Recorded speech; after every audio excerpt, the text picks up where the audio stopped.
tonight clandestinely to publicly, without fear or equivocation, say that we stand up and believe in science and math. It's really a thing. You can believe it. It's fine. Yeah. Let's give it up for science and math.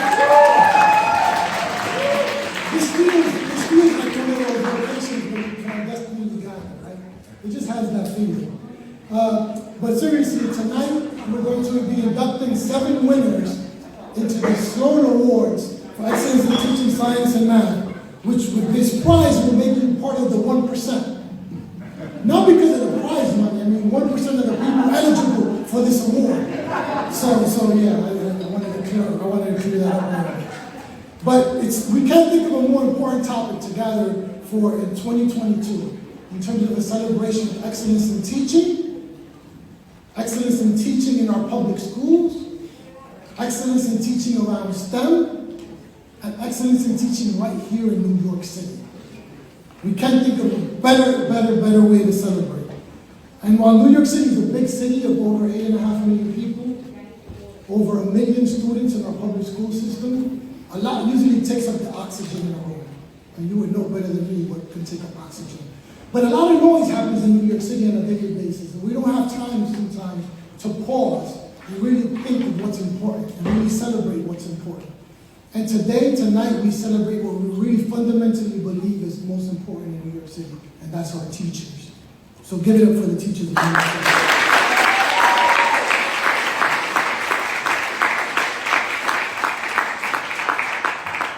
And while there's a lot of noise in New York City, we want to make sure that we efforts to make sure that we provide our students with the best STEM education the world can provide. So give it up for the STEM educators. With that said, I bring up our first speaker, who's the president of the Fund for the City of New York, an educator herself as well, President Nienes. Hi, everyone. Hey.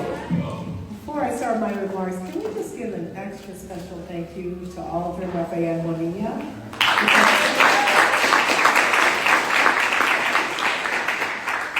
When Aldrin decided to come to the fund, and I knew he was going to be running this particular program, he just took it to a whole new place and has inspired so many people with it. And it's a reflection of how deeply rooted in community he is, but how brilliant he is as well, too. He's shy to say it. He's almost done with his doctorate, so let's give him some energy for that. And I want to make sure he knows that I appreciate it. All right, good evening, everyone. My name is Nienes. I'm so proud to be here. I'm the president of the Fund for the City of New York. I will tell you that it is great to see so many people here that are in STEM careers. I was joking about it, but I actually feel really comfortable in this group. I'm married to a software engineer, and he's very linear, and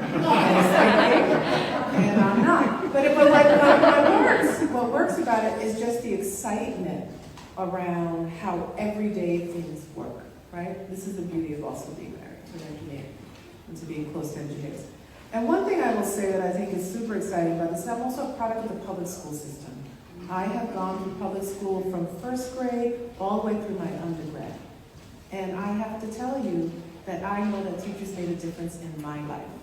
There's a reason why I'm a first generation, right? Puertorriqueña, here in New York City, the first to win a Rhodes from a public university, and I am proud of that because that happened because of our public school system. So when people tell us that we can't produce the best students, they are lying, because we do all the time. And yet we still know that we can push and do better and increase the numbers who are doing well. But tonight is about those who have been doing that every day. So thank you to the teachers who were selected. If you could stand up real quickly, please. So everyone can stand.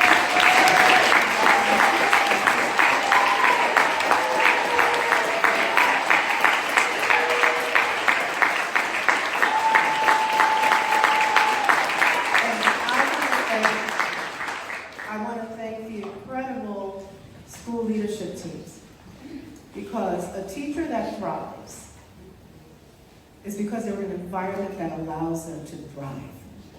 You cannot flex, as we say, without the support of an incredible set of school leaders, an incredible students. So I would like to thank them too. Applause for our school leaders.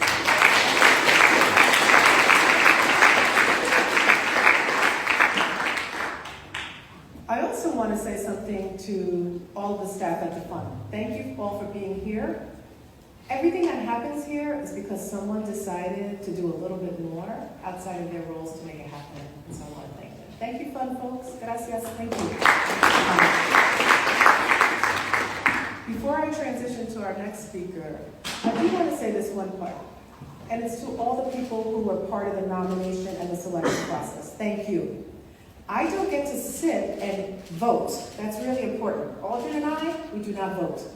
We feel really strong about that. We get the top people to come in and vote on that. We have former math teachers, physicists, you get all of them. They're all coming from all over.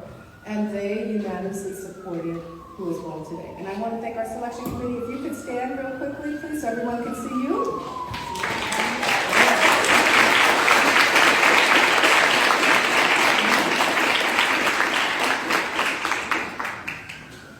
And what I will say to all the students that are here, the selection panel is made up of a group of people who have taken math and science as a passion and interest and turned it into the most diverse and interesting sets of careers, right? So if you get a chance to meet any of the panelists, ask them about what was their kind of trajectory. I think it'd be exciting to hear that too. Well, now I get to transition to the next person. We are excited at the fund. We're very proud about being independent. We do not typically the only, if you notice this, Adam, the only foundation we've ever really recognized and allowed to brand has been the Sloan Foundation with us. And there's a reason for it. Because we feel really strong about what are, the ethics, what is their commitment to that, what is the support, the freedom we have, right? All those kinds of things. So we're proud to say that Sloan is a sponsor for this. Sloan has the same passion that we have for this, and we're excited about that. And they also have a great president, who is Adam Falk, who is a theoretical physicist himself, former college president of Williams College, someone that has a great sense of humor, but is really happy to geek out with you at a moment's notice, all right? With that said, I really want to thank Adam Falk for being here. He's going to say some comments, but also for sponsoring this incredible event tonight. Thank you so much. Come on. Good evening. I'm going to start by just thanking everyone at the Fund for the City of New York.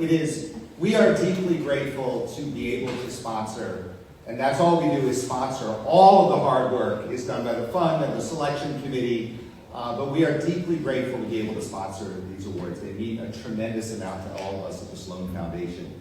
So thank you very, very much to everyone at the Fund. So as Lisette said, I'm Adam Falk. I'm the president here at the Alfred P. Sloan Foundation. And I'm really humbled to be here with all of you this evening to honor some of the most important people in the city of New York, who are the teachers who are here with us tonight. So, probably haven't heard of the Sloan Foundation. What do we do? Well, primarily what we actually do is that we make grants to support scientific research in fields like astronomy, and chemistry, and biology, and physics, and geology, and economics even. And so you might wonder, why is it that a foundation that sponsors research is sponsoring these awards for public high school teachers? Well, the reason is actually simple and it's straightforward. It's because at the Sloan Foundation, what we know is that we're never going to produce the next generation of amazing astronomers and chemists and biologists and physicists and geologists and economists if we don't make certain that every single person in our society has the real opportunity to participate in the exhilarating journey that is science. So let me say that again. Every single person must be able to participate in science. And the place that we make sure of that, the place that we make sure that every single person can participate, is our public school system. So there are 1 million or so students in the New York City public schools. And if you do the math, that's about 1 out of every 300 Americans is currently a student in the New York City public school system. So think about that. This is where our future is being made. And it is our teachers who make that future. in their classrooms, with their students. So if a science curriculum is like music that's been written on a page, teachers are the players who bring that music to life, who make it sing, who give it meaning, who bring out its beauty, and who leave us hungry for more. That is what, each in their own way, the 7 extraordinary teachers we are celebrating tonight are doing for their students. And I've read the citations. Their students aren't in the audience just listening to the music.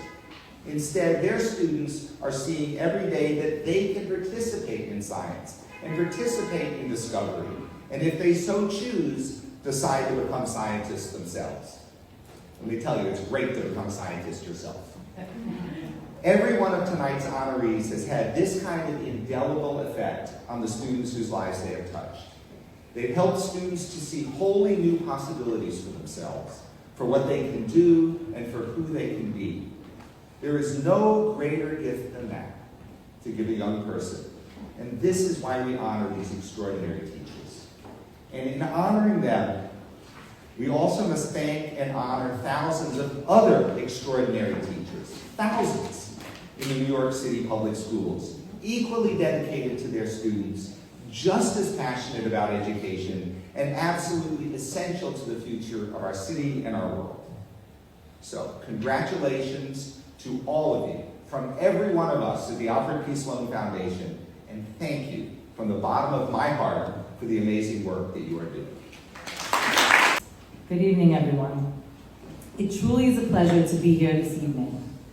I am humbled to be in the company of such dedicated educators and fabulous students. My name is Contente, and I began my career with the Department of Education in 1997 as an ESL teacher. For over a decade now, I have been an assistant principal, and for the last 3 years, I have also supervised the special education department at the Queens High School of Teaching in Belrose, Queens. This past summer, as our special education programs have grown and flourished, I was tasked with the responsibility of securing special education teachers for our school. Hiring new staff is always challenging, as we never are quite sure of how it will work out, and if the individual is the right fit. I recall a very hot day in July as I went through the names and resumes of the staff who applied on open market. I was most intrigued by Francesca Di Pietro's experience, credentials, and accomplishments. A 4.0 GPA both in her undergraduate and graduate studies, and the variety of teaching and leadership roles she has held for over a decade had me in awe. I was particularly impressed by her strength in co-teaching all of the region's math courses, as well as self-contained math. This was a need for our school, so I decided to call Francesca and schedule an interview. The first 2 times I dialed, the message I received was that the number was out of service. A couple of days later, I tried again and was able to reach Francesca, realizing I had been 1 number off. And boy, I'm glad we connected. From the first time we spoke, I remember admiring how articulate and confident she was. After our initial conversation, I immediately called my principal and told him I had found a perfect match for our school community. As a school leader, one of my primary goals has been to build capacity in the departments I supervise and to collaborate with my colleagues to establish a vision and ensure that as a team, we are consistently working towards that vision. Francesca has made that quite simple. From the start of the school year, the kids loved her, and she gained the respect of her colleagues. Joining a new staff isn't always easy.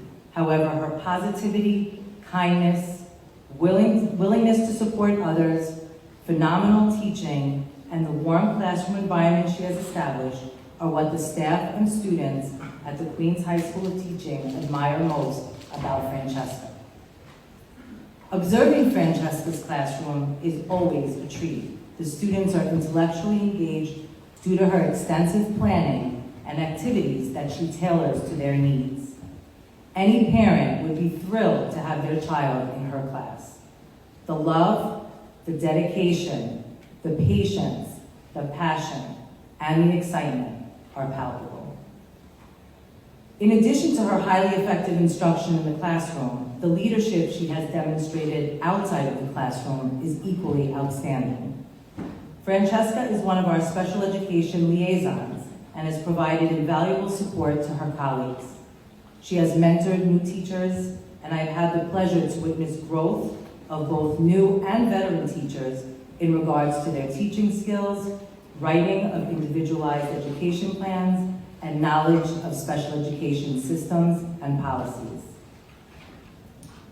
There are so many aspects of Francesca's career and accomplishments I would like to highlight this evening, which goes beyond what has been mentioned thus far. Francesca has been a facilitator of the New York City Specialized Teacher Enhancement Pathway, also known as NYC STEP, a teacher scholar at the Columbia University Stavros Niarchos Foundation, focusing on brain science, a session leader at the Bill and Melinda Gates Southern Regional Education Board Conference, a volunteer at Behind the Book, an organization dedicated to increase literacy for New York City children, Caring Circle, where she counseled children and adults who lost loved ones, and Connections, where she supported senior citizens. She has also received countless awards and honors, such as the Rinlaug Award for Outstanding Academic Achievement, the United States Gilman Scholar, Board of Trustees Scholarship, and Living the Mission Award, to name a few. I am sure we can agree that Francesca's path is admirable. She has truly touched so many lives. I'm excited to continue to collaborate with Francesca and celebrate her future accomplishments with her and her family. I would like to take a quick moment to acknowledge Francesca's colleagues from the Bronx, who she has worked with for most of her career.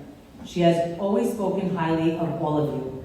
Although the nomination of this award originated from your staff, I am most grateful to have this opportunity to introduce her this evening. Thank you. Greetings to all. On behalf of myself, Emily Rumtren, and the entire Queens High School of Teaching, it's a privilege to be here today to talk about an outstanding, talented, amazing, and one of my favorite teachers, Misty Patro. I am so thankful and blessed to have a teacher like Misty. Since I started the school year, she's both my algebra and advisory teacher. Misty Patro is a very untasked person. She likes to make sure we get through our lessons and ensure the agenda is met, but if more explanation is needed, without a doubt, she always helps. She's a very determined teacher who loves to encourage her students to try harder. Misty Patro attends school consistently no matter how she's feeling or what is going on. She always gives her 100% in class, even if the energy is not always there. She never fails to put a smile on anyone's face, and I mean that. But Ms. D does not only help academically, but socially too.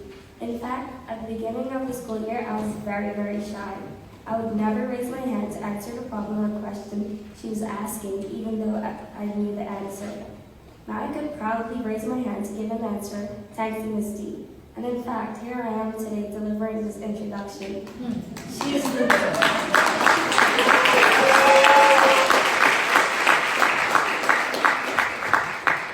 She's the best teacher I've ever had and that there is. So welcome, Ms. D. Congratulations.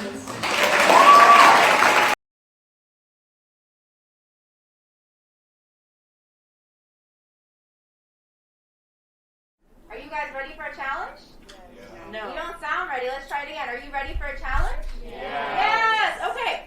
So students often tell me, well, I have an IEP, miss, and there's a pause. They continue the sentence, and they're like, that means that I can't do X or can't do Y. And at that point, I'm like, let's stop the conversation. An IEP doesn't mean you can't do anything. It just means that you do things differently or learn differently. It may be a different route than everybody, but that's what math is. Like, we all, take different ways to get to the end result. You got it, girl. That's it. Perfect. So walking to her class is always very positive. Students are very well behaved and are very eager to learn.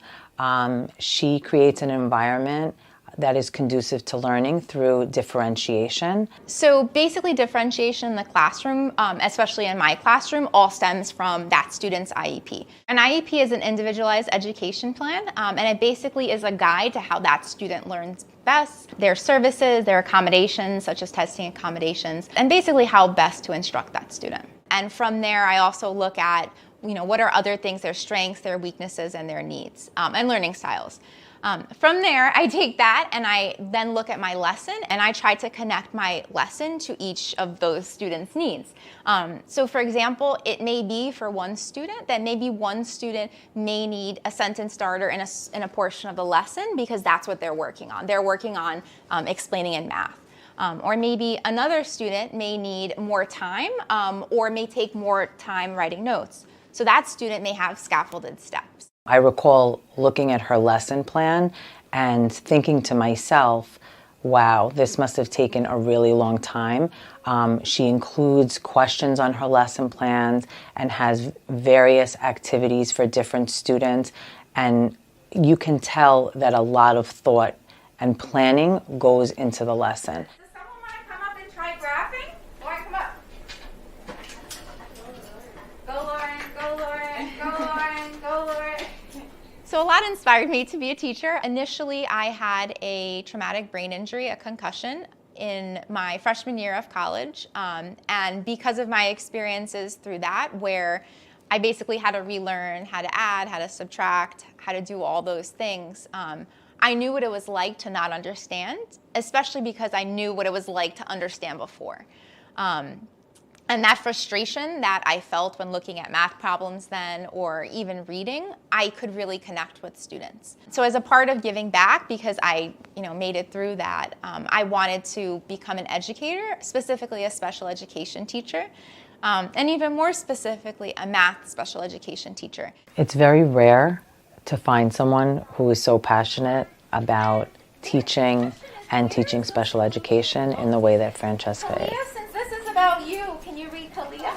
Kalia says that it is at the intersection. I want them to see the world from their perspective and not the perspective that someone else may have steered them. Like, I want them to see the whole world, not like, okay, well, you have an IEP, so you should only be looking at this lens. And I feel like a lot of students have heard that before or maybe assumed it, and that's most definitely not the case, that, they can conquer the world, and I always tell them, you can do whatever you want to do. You just have to put in that work and that effort, but don't let anything stop you.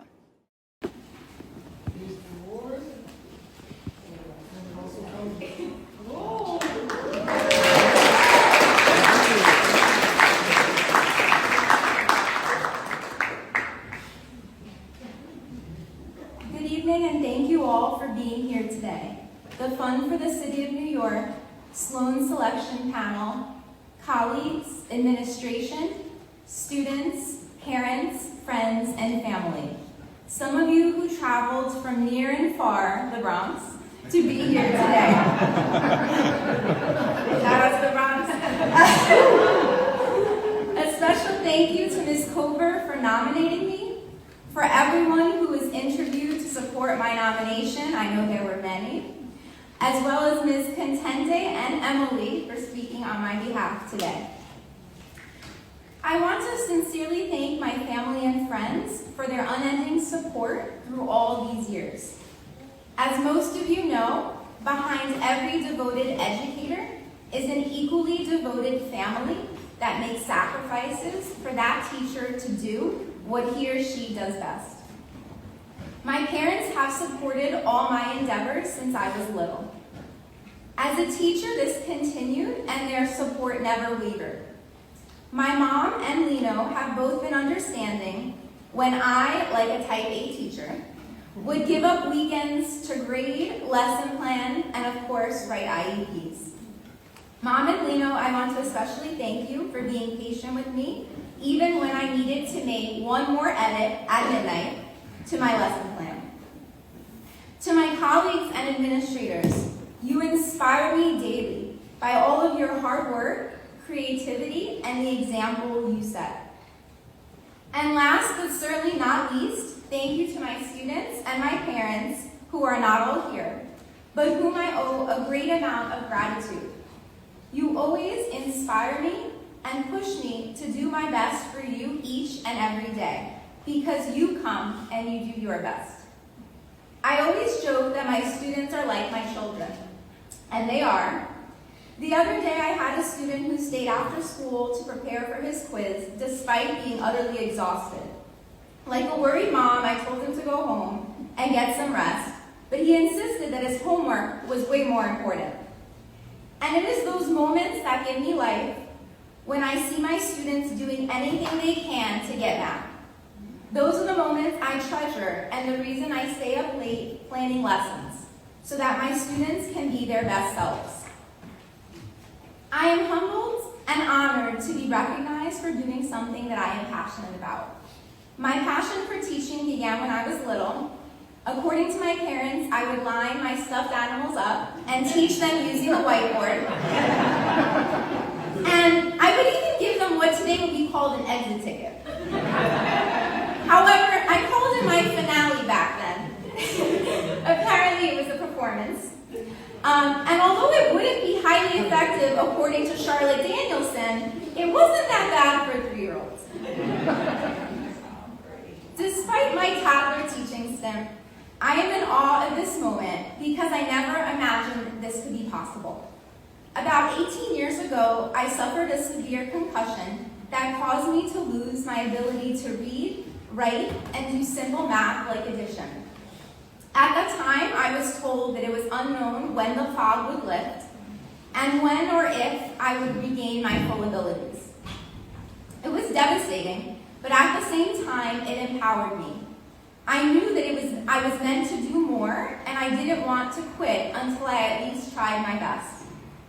After a year and a half of cognitive, occupational, and physical therapy, I began to recover, but never imagined it would be a full recovery. But it was. My concussion made me realize that I wanted to be a teacher because I can relate to not understanding and being frustrated. I wanted to share my story with my students to inspire them to never give up. And what better subject than math to teach? Someone said a good teacher is like a candle. It consumes itself to light the way for others. This is how I see my vocation. I go to work daily trying my best to inspire students to do their best, to create accessible lessons for all students, and to show students that no matter what obstacles are in their way, they can still succeed. Thank you. Good evening. It is an honor to be here tonight to celebrate the 7 awardees of the Sloan Awards for excellence in teaching science and math. It is my pleasure as the principal of Marble Hill School for International Studies to introduce our fantastic math and peer collaborative teacher, Jeff Halen. For those who know me, I get emotional. Jeff has worked at Marble Hill for the past 6 years. As a principal, there are so many decisions we have a say in, and even more that we don't. The latter of these decisions often end up having a huge impact on a school, and placement of student teachers is one of those decisions. Well, Marble Hill definitely hit the jackpot. When Jeff was placed at our school as a Math for America Fellow in 2013. Over the years, I have been impressed with Jeff's many strengths as an educator. He is persistent both professionally and with his students. He is truly skilled at working with our most at-risk students, our multilingual learners, and students with IEPs, as well as with his co-teachers. He is a deeply reflective educator, and he loves to learn. Last but not least, Jeff has immense compassion for his students and all his colleagues. All of these qualities motivate Jeff to do all he does daily to help students and staff academically, personally, and professionally. Through Jeff's ongoing participation in Math for America and his drive to continue to develop as a teacher and leader, he was motivated to pursue a peer collaborative teacher position with us this year. He passionately laid out what he hoped to do as a PCT at Marble Hill, and I was again so impressed and won over in Jeff's persistence in pursuing this next step in his personal growth. He has proven his strength as a reflective and creative thinker who can lead his peers skillfully. Most impactful has been the lead Jeff has taken in implementing the building thinking classroom model in our math department. After being remote for over a year, our students have overwhelmingly found the building thinking math classes to be the most engaging classes that they take daily. And yes, it's not 45 minutes, but 60 minutes. You can see students on their feet. Students are fully involved, thinking, talking, and doing math in random groups at whiteboards on the walls around the room, collaborating with different students daily and relying on each other instead of the teachers as a resource. They are interested and empowered to try, to make mistakes, and to learn together. Jeff has helped spread this practice not just in our math department, in our school, in other math departments, in other schools, and in the Math for America community. The impact Jeff has had on our students, our staff, our school culture, and on me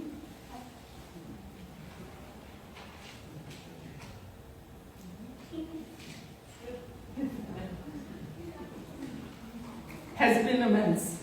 I look forward to continuing to work with Jeff and see him develop as an educator and a leader in our school and the New York City community. Congratulations. Good evening, everyone. My name is Cesar de Leon, a senior at Marble Hill School for International Studies. Throughout all my time at Marble Hill, I never had Mr. Hamilton as a teacher, or really interacted with him at all up until my senior year, when I signed up for the AP Calculus AB class. Considering that and the preconceived idea of calculus in general being a notoriously difficult subject, I wasn't really sure what to expect. Walking into class the first day, it's pretty hard to miss Mr. Hamilton's 6'5" frame. So the first thing I, along with my other classmates, were greeted with was his bright smile and warm, positive energy. Bringing up the fact again that this was an AP Calculus class, I still wasn't sure if I would be expecting long, boring lectures followed by a pile of assignments. However, Mr. Hamilton made it clear on the first day that that's not the way he rolls. Instead, every single day would consist of standing up at one of the whiteboards throughout the room and collaborating with groups of students, which in turn allows for exposure to different perspectives and growing comfortable working with other people. With that said, this has certainly been unlike any other math class I've had, and I must say, I did not expect to have as much fun as I've had in Mr. Hamilton's class, solving limits and integrating functions. I believe that this way that Mr. Hamilton teaches is not only innovative, but it also gives students a chance to get a hands-on learning experience in a sense, and truly grasp the concepts we are learning and know how to apply them. As efficient as Mr. Hamilton's learning model is, I'd say that the biggest factor that has contributed to the enjoyment and progress of the class, at least for me, has been his love for math. I feel that if you have someone teaching a class with no motivation or love for a subject, it's likely that the same feeling will be reciprocated by the students. Mr. Hamilton's passion for math and teaching it, along with his ability to encourage students to think for themselves and determination to make sure the students succeed, is what sets them apart from many other math teachers. Thank you, Mr. Hamilton, for sharing your knowledge with me in a fun and memorable way. May God always bless you. Thank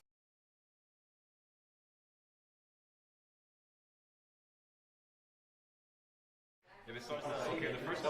In my mathematics classes, I like to have an environment where students are constantly communicating with one another. And when they have questions, they turn to one another. While sometimes it gets a little loud, it's a lot of fun. Today's task, when do you switch the marker? When you hear the bell go off, okay? I recently read a book about building thinking classrooms in mathematics. So I'd like to think that I have a thinking classroom now. So if you come to my mathematics classes, you'll see students standing for nearly the entire hour. You'll see them in different groups every day, and you'll see them working on various tasks posted around the room. When my students have the opportunity to come in and choose a card, and that card determines what group they're in, they get very excited. There's a lot of excitement built around what group am I going to be in today, what board am I going to be at in the room, and am I going to be on a window group? All of these things together sort of help students take ownership of their learning. And with so much support, when students realize how much support there is from their peers around them, it really helps raise everybody up. We have students from all over the world, so every incoming class is 50% mainstream students, 50% English language learners, and we seek out diversity. So we generally have about 30 languages in our student body. In my opinion, multi-language learners should be talking as much as possible during every class. And this structure really provides that opportunity for them. There are multiple languages spoken in the classroom. And so when students have to work with other students who don't speak their language, it forces them to do their best to communicate with one another in a common language. You know, whether that language is color coding on the board, which I love to see when students grab different colored markers to try to explain their thinking to a student who doesn't speak their language, or if that language is in showing their math, or if that language is in trying to speak English. I think this approach is really helpful. So when you're working in a thinking classroom, you have to have every single step of the way planned. You have to know what your questions are going to be. And it has to be much more calculated than what a traditional classroom is, where you're just showing the students. Especially in the beginning, it takes a lot of time to develop these skills. And it's also frustrating because the students are not used to this type of work and they just want to sit down and copy notes. And so in this type of a classroom, it's so different and so much more rigorous, so much more thinking, so much more exploration. And you can't just throw a problem at a kid and say, do it. You have to know what the steps are to be able to ask the questions to get them to the place that they need to be on their own. I have some students who joke with me on a regular basis that they should be the ones getting paid and not me. And I like when they think that, because to them, from their point of view, it looks like they're doing all of the math, and they're doing all of the teaching, and they're doing all of the supporting one another, and they're doing all the finding out without me telling them, and I think that's how it should be. So we're going to do -5. So this is -2. Yeah. So -5 times 3. Will it matter if it's negative? No, we change it negative later. Oh, okay. He's really been a voice in the teaching community to promote thinking about our instruction and how to further it. People are seeing just the value in the way that he runs his classroom, and they want to emulate that. And he's very respected, and the students love him, so why not try this thing that's working for him?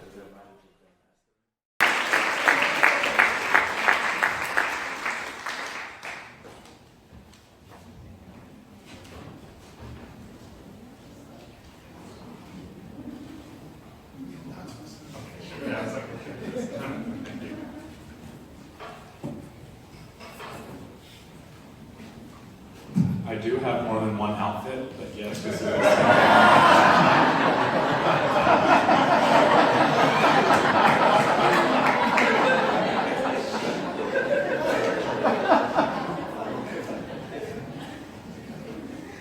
I love Marble Hill because I work with dedicated paraprofessionals on a daily basis, like Miss Moya.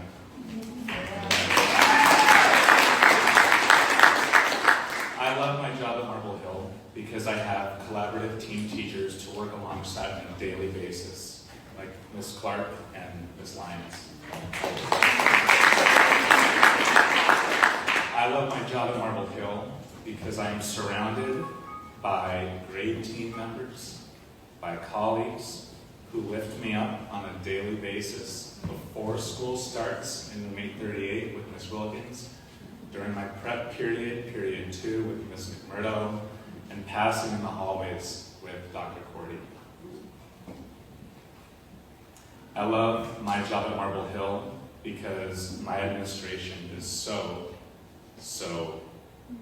incredibly supportive of me, of my classroom, and of my professional growth. Thank you, Ms. Bingman, back, and Ms. Larson. I love my job at Marble Hill because those closest to me in my personal life, my parents in the back of the room, and my fiance sitting beside them, the only person here taller than me, they recognize my happiness, and they point it out to me when I talk about work. Thank you, Mom, Dad, and Hans, and happy birthday, Mom.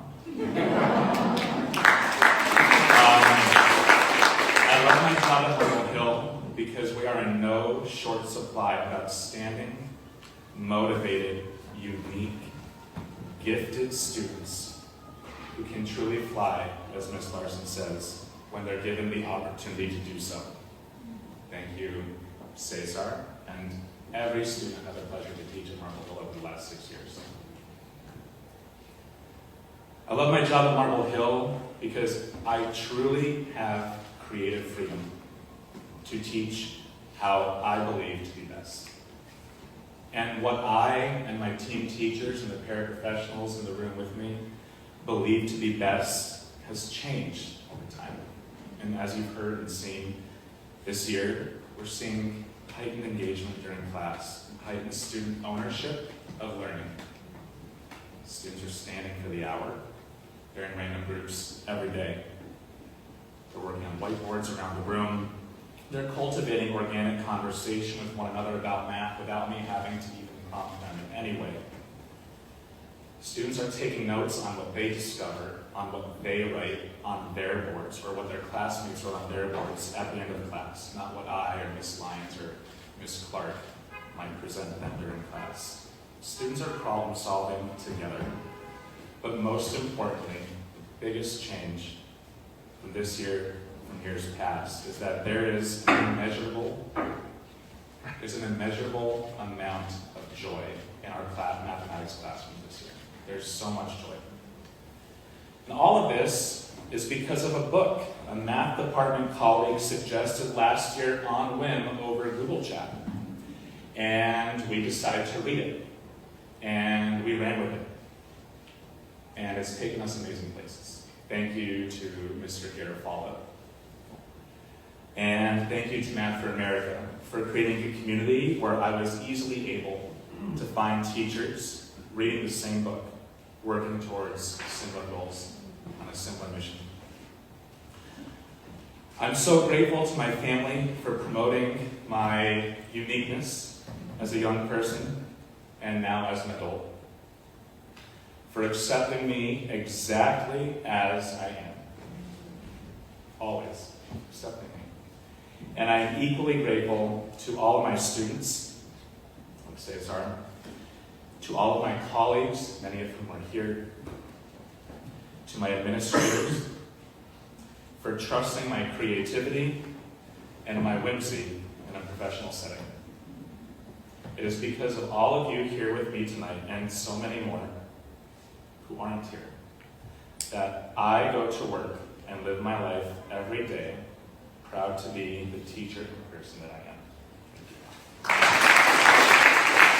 I'd like to thank the Sloan Foundation and the Fund for the City of New York for hosting this and recognizing how wonderful these teachers are and our math and science teachers in this city are. As somebody mentioned, I myself am a product of the public schools of New York, the State University and City Universities of New York, as is Kimberly Lau, who we are celebrating here.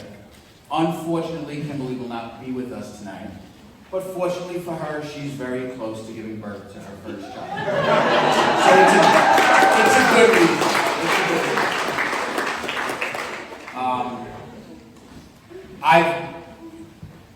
I describe Kimberly Lau as one of the best I've ever seen in the actual act of teaching. I visited her classroom a couple of weeks ago, and I left in awe. And I just thought to myself, wow, I thought I was pretty good at one point, but not really. It was amazing. And I walked out, and I saw one of the school aides who was sitting in the building, and I said to my DJ, you know, if you ever get a chance, you should just stick your head in that classroom and see what she does, because she's amazing. I have known Kimberly for, I realize, more than half her life. I taught her at Midwood as a sophomore in chemistry.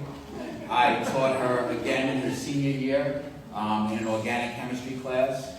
I taught her husband, Simon, AP chemistry. So I'm clearly attached in some way, shape, or form. I feel like I should be there for childbirth.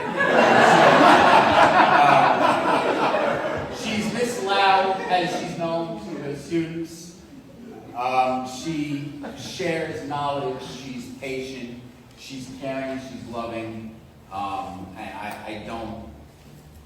I see how they respond to her, not just these here, but these through the years. I still look at her as a student at times, partially because she still looks so young. She's a tiny little one who still barrels through the hallways with her backpack. And she still calls me Mr. Stack, even though she's been working with me for 9 years in the building. But when you walk into her classroom, you realize she is not a student. She is this powerful voice in the classroom. And years ago, Mr. McDonald, who is our principal and who is here, he was the assistant principal of science at the time. I was working in the science department, and I said, you know, she was great. I loved her as a student, but she might be a little timid. I don't know if she'll be able to take on the class. Wow, was I wrong. Thank you, Mr. McDonald, for not listening to the stupid words that came out of my mouth. Kimberly has taught chemistry, ocean science. She teaches AP environmental science. And now this year, she is teaching a chemistry of cooking class because she wanted to find a way to get more students excited about chemistry. And I have yet to see that class in action, but I've heard students talk about it, and they love it. Her students exceed all expectations at the local levels, at the national levels on AP, exams, and everything else. They love her, and they honor her. She's also a coach. She's a coach of these great ocean science students, which I'll tell you a moment about, and she's a coach of our boys handball team. She's helped bring that team to city finals. Ocean science team, many of you may wonder, what is that? Well, many moons ago, I got a flyer about something called a Bay Scallop Bowl at Stony Brook, and I got a bunch of kids and I convinced them, let's go compete. And there were 16 teams, and we said, let's just not be 16. And we were 14, and the kids loved it. It was a great day, a great experience. And after that, we started to say, okay, let's go back and let's do better. And we did better. But we really started to do better when Kimberly Lau came around and started to coach. Because she just had that energy to make these students from the school in, South Middle Brooklyn say, yeah, we want to study ocean science, sure. We want to compete with the Long Island schools that have aquariums inside their building. We could do that. And we have, and we've competed well. In 2016, we finally won that competition and sent the team to nationals. And there were 2 students on that team who had never been on a plane until we took off North Carolina. And then we had a couple of close finishes in the last few years.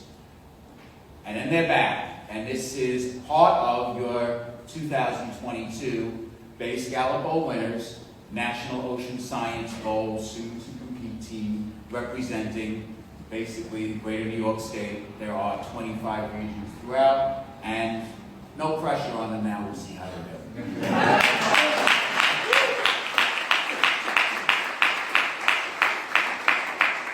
Their success is definitely attributable to their hard work, but it's also attributable to Ms. Lau's amazing encouragement.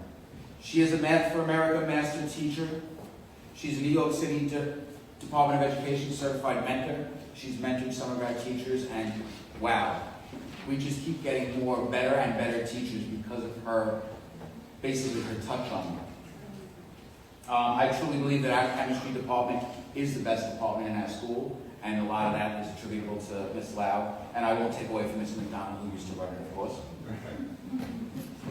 She has received from a student vote, a Teacher of the Year award. She also received a vote. We have something where the faculty votes on Teacher of the Year. Normally that's somebody with 25, 30 years in. It's an Excellence in Teaching Award for superior and enduring classroom education and a skill set and the Midwood community. And last year, Ms. Lau won that after only 8 years teaching experience at Midwood. She spoke at graduation. She mentioned things about she wanted to be the person someone can count on. And she wanted our seniors to understand that they should grow to want to be a person someone can count on. And be a person that someone can call a friend. And she exemplifies that to everybody. One thing I will point out is that she graduated Midwood. Obviously, I taught her there. She's been there, so you other schools can't steal her. She wants to stay with us. She likes it. She's an integral member of our school. Obviously, she married her husband from the school. Her energy and effort are something, and something I heard about that other people are saying, it's what you put into a lesson, and the planning, and the energy, and the passion. And that's, I congratulate all of you, because obviously you have it. And so does Kimberly Lau. I once said I would love to clone her, but my AP of Science did realize that we wouldn't be able to handle the energy of any more of her, so we couldn't do that. And I also came to realize as I was putting some thoughts together about this, that I am where I am because of the chemistry teacher I had in high school. And I've said that to these students before. Francine Salzman at Hunter College High School years ago was just a bundle of energy. This woman who created passion in everybody. And I came to realize, wow, that's Kimberly Lau. And so she's going to create a whole nother section of people to come. And for that I'm proud. She's well deserving of this, even though she's so humble she wouldn't think so. And one of these days I'm hoping maybe my boys could be in her chemistry class. And like I said, she can't be here, but I'm so glad to be a part of this. 1 second.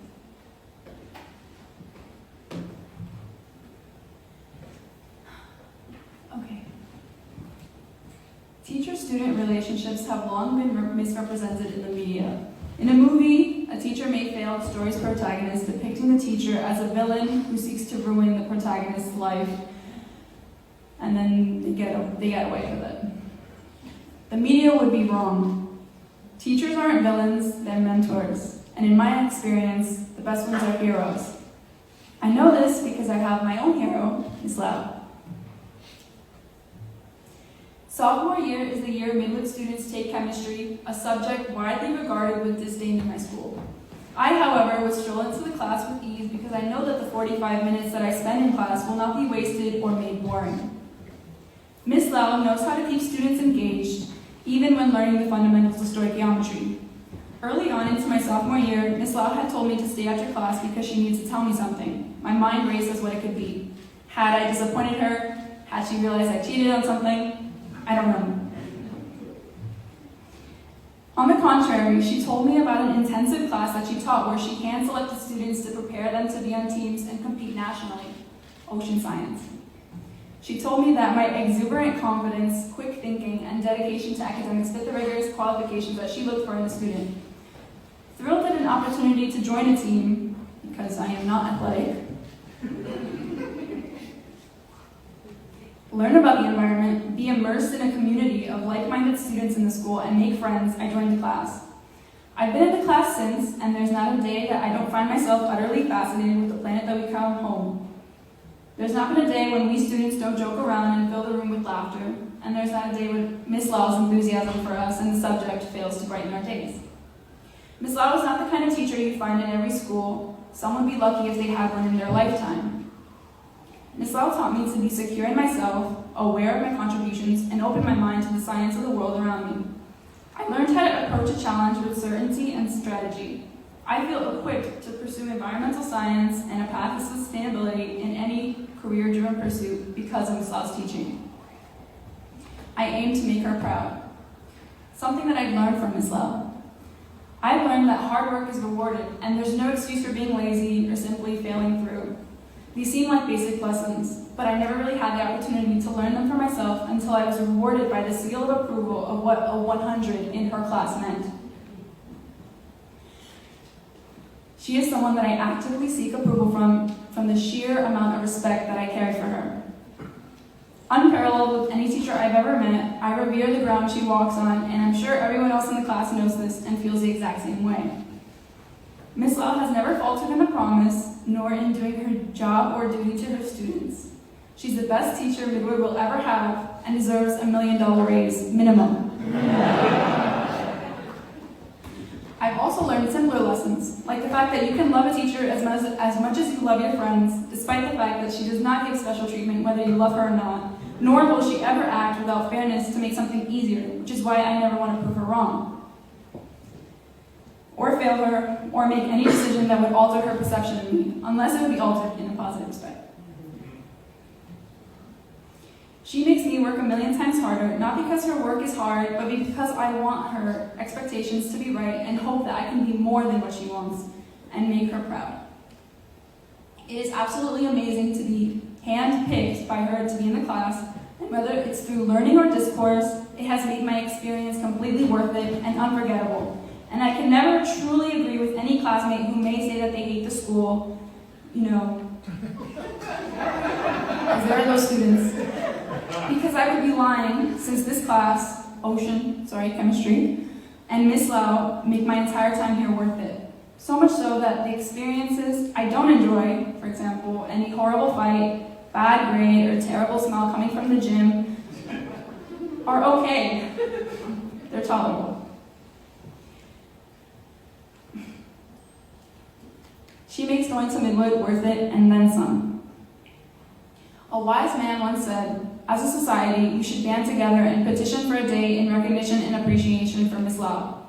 That man was Barack Obama in 2015, and I agree.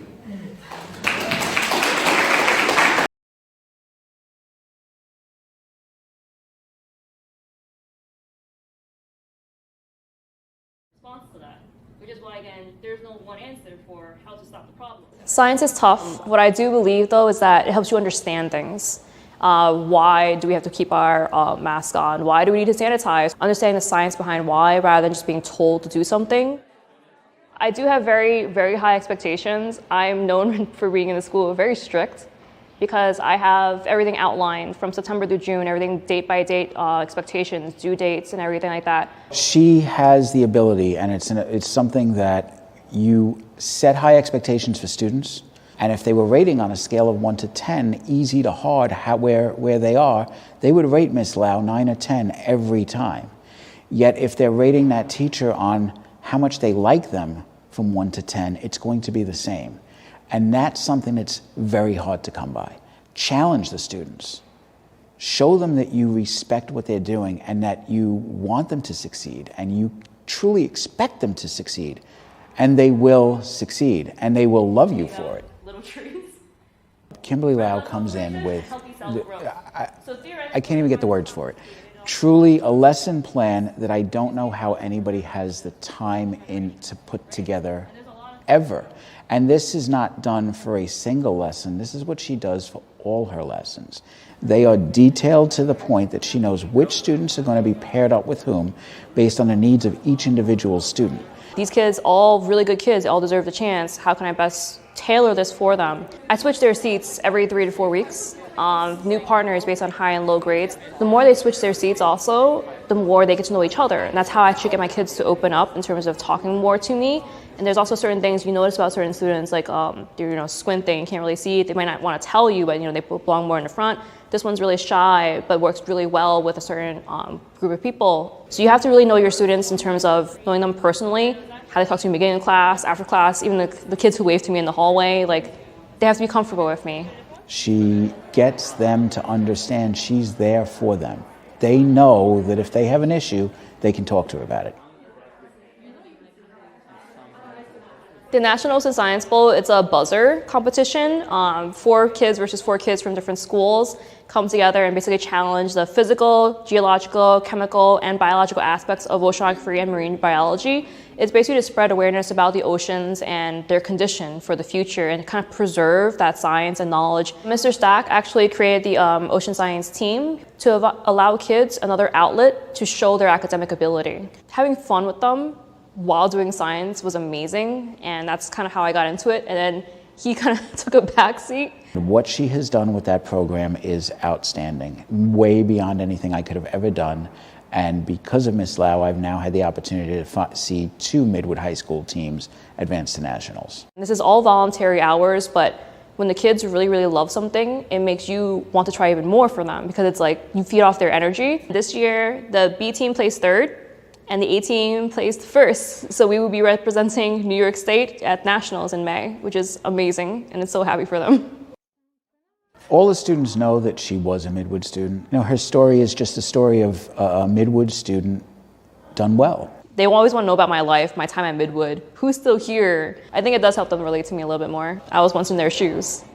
We have students who come back year after year because they want to visit Miss Lau. They want to tell her what they're doing. These students truly, in their mind, believe that Miss Lau is the reason why they are who they are. Hi everyone. I hope you're all having a wonderful evening and enjoying the celebrations. I'll try to keep this short since I know it's been a long day for you guys. I am very thankful for the recognition in winning the Sloan Excellence Teaching Award, one of them. It's quite an exciting honor to be recognized by the city that's been home all my life. For those of you who don't know who I am, I'm Kimberly Lau, or Miss Lau to my students. I am not just a teacher at Midwood High School, but also an alumna who graduated not too long ago. I am finishing my 9th year of teaching chemistry, AP Environmental Science, Culinary Science, and Ocean Science. I would like to dedicate the time I have for this acceptance speech in thanks to the people who made this possible. Mr. Principal Michael McDonald, thank you for hiring me and giving me the chance to prove myself and grow all these years. You are a strong leader and set the standard for teachers to only become better versions of themselves. You have had a long, illustrious career with many achievements yourself. I hope you have an amazing retirement full of relaxation and great food.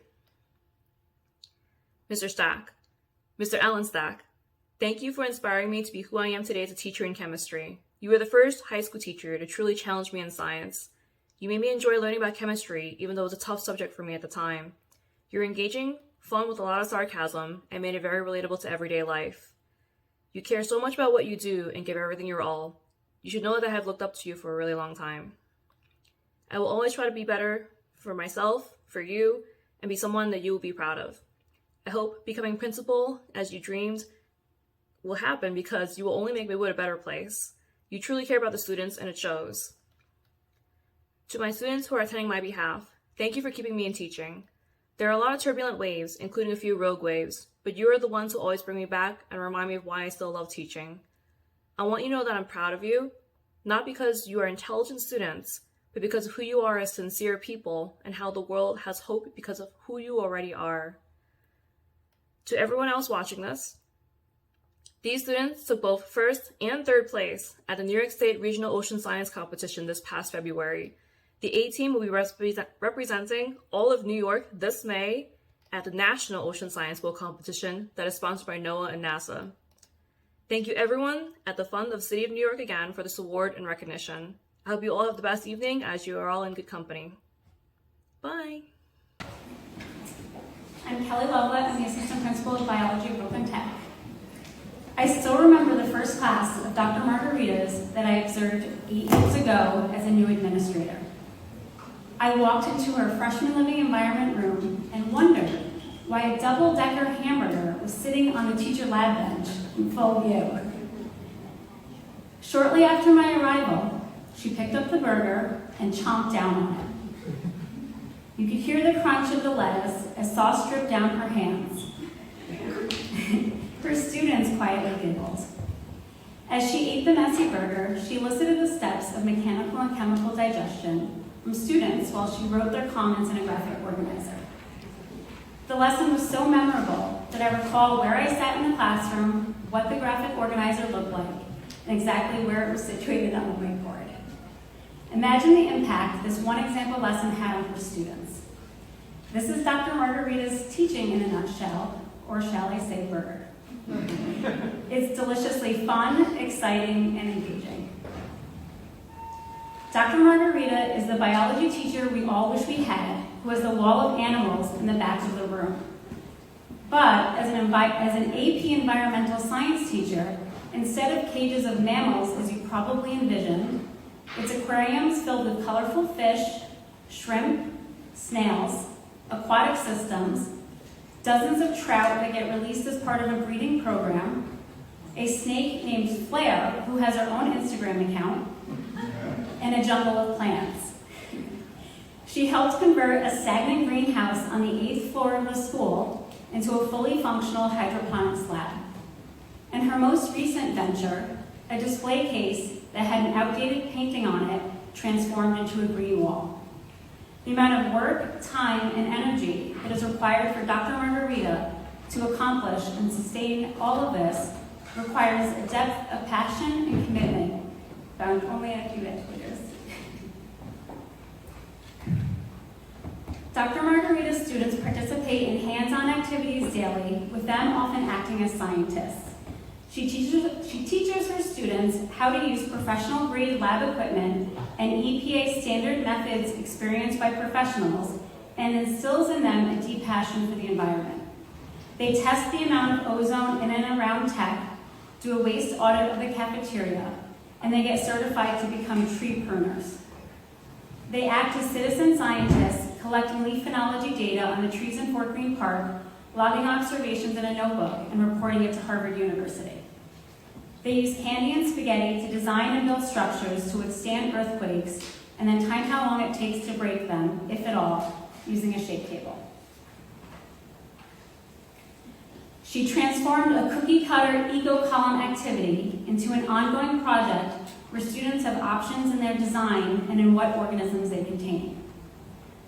It is challenging for any teacher to give students the freedom to explore because things may not work out as planned, but Dr. Margarita knows that is exactly when and how learning happens, through inquiry and making mistakes. When students leave her class, they understand how they can play an active role in helping protect the environment for future generations and are equipped with the skills and knowledge to affect change in the real world. Dr. Margarita is a doctor of chiropractic, and her passion and skills for helping people transfer to education. She can usually be found with a huddle of students around her. She has even taken students who are not in her class under her wing as they visit her during their off periods and after school to take care of the plant and animal systems. She is equally passionate about helping teachers. She dedicates hours of her free time working one-on-one with them on their lesson plans. She serves as a mentor to teachers both in and outside of tech, encouraging them to participate in programs outside of school, connecting them with professional organizations, and fostering an environment of collaboration and care. I reached out to a former student of hers, Joyce Tam. In 2013, Joyce took Dr. Margarita's Living Environment class and was the only senior in a class of freshmen.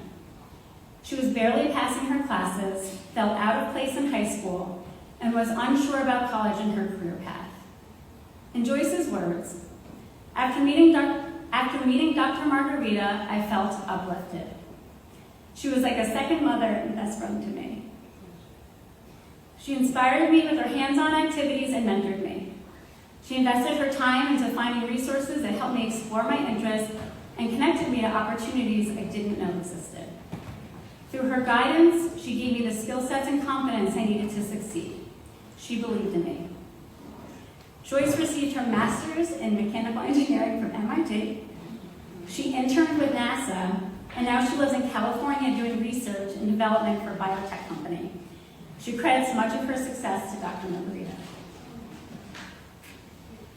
Dr. Margarita has had a profound impact on so many of us here today, including myself. It is my honor and pleasure to be here with you today and to celebrate all of your achievements. Thank you for everything that you do. Good evening. As everyone here knows, being the STEM intellectuals we are, the Sloan Award recognizes excellence and those with potential to revolutionize their fields of study. As all of Dr. Margarita's students know, she is exactly the type of person the Sloan Award is meant for. Dr. Margarita's passion for her students and her field of study is unlike any other I've seen as a teacher before.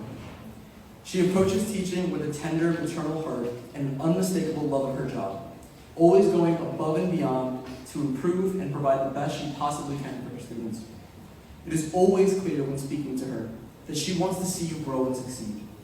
And this is made doubly clear by the great effort and expenses she will selflessly take on to guide you and provide you with what you need. Despite being one of the busiest people I know, she is impossibly patient and will somehow always find the time and energy to help whoever requests it. She is supportive and compassionate and always concerned for the well-being and happiness of her students as if they were her own children.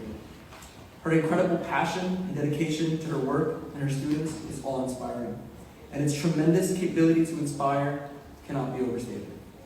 Speaking to that potential to inspire, I knew she was special when I was in school on a Saturday, as someone who would sooner spend my day in a dumpster than a second after I was in school. I knew that she got me. I knew I wasn't cool anymore, unfortunately. Dr. Margarita is an exemplar of an ideal teacher, one with the potential to create great change and inspire with growth. And it has been an honor to speak for her here tonight and see her being recognized with this befitting award. Thank you all so much for your time, and thank you, Dr. Margarita, for your unwavering support of the Impact Challenge.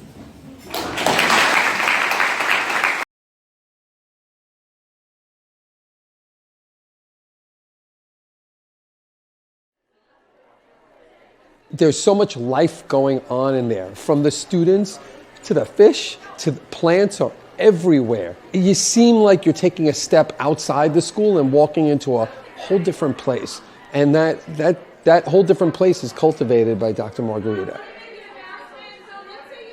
Brooklyn Technical High School is currently the second-ranked school in New York City and the second-ranked school in New York State. We are the largest STEM high school in the world with over 6,000 students. Her class is an AP environmental class. It's a college-level class. The rigor on the class is through the roof, but it doesn't feel like that type of class. I'll introduce the topic through some kind of interesting phenomena, a hook, something that piques their interest.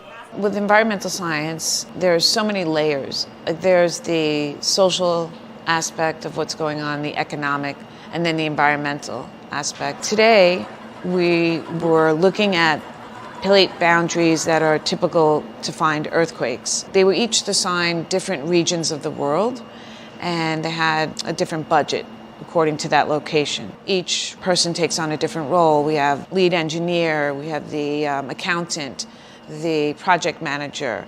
They'll construct it from the materials that they agreed upon and the price range that they have. And each location is earthquake prone, but there has been different socio-economic factors that might influence how a building is constructed there. So I like to make it as real world as possible. And I think when they have these added layers, it becomes a richer experience. She wants it to stick. She wants this to become part of your life. She wants you to care about these environmental issues and knows that if it translates to things that are going to happen in your life, things that you care about, that will transcend the classroom and become part of who you are and part of what you care about. I always loved nature and always loved being outside. She takes her students on field trips all the time. Probably more field trips than students in our entire school combined will ever take in their high school career. She's taken them to Solar One, to the wastewater treatment facility. They go upstate to release trout. She raises trout with her students all year. One of my favorites is the Harvard Forest program. That's a long-term ecological study. Once a week we go to the park and we record information about their tree. We're looking at when the leaves drop in the fall and when the buds burst in the spring. So I've been doing this study for 7 years, and it's kind of like a legacy now because one class will leave off and the other class picks up where they left off. Every student looks back and they contact me and tell me like what an impact that made because they were tree blind before the study, and then after they can identify so many trees. So they are always looking at the tree, and it gives them a time to really stop and think about what's happening in nature and how it connects to their life. Once again, thinking about how climate is changing and what's happening to the trees as a result. So it makes a really lasting impact on them. It gives me chills sometimes because like I have students, as I said, reach back out to me saying how that study made them want to pursue either research or pursue something in the natural study, in natural world. And so it just really is heartwarming.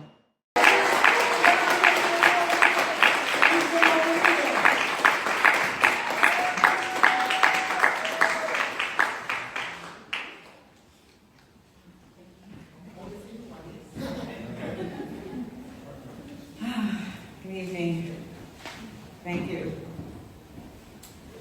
I am grateful to have been selected to receive the Sloan Award for Excellence in Teaching Science and Mathematics. Congratulations to the other teachers receiving the award. Countless hours of lesson planning, prepping for science experiments, and learning new ways to teach virtually went into this. Thank you, Fund for the City of New York, recognizing the work of teachers. It means so much to me that the work I am so passionate about resonates with others. When Matt Molina of NYC H2O approached me to see if I was comfortable with him nominating me, I said, yes, of course. Speaking to Matt reminded me of the ways I've helped students to connect with organizations like NYC H2O and people like Matt. I have always hoped to be the teacher who continues to grow and learn and inspires the same in your students. Regarding my teaching style, I imagine sitting in my classroom with myself as a teacher and asking myself, would I want to be in my class? This puts a lot of pressure on me to keep my students engaged. I thought of all the teachers and classes I found most engaging in my school life.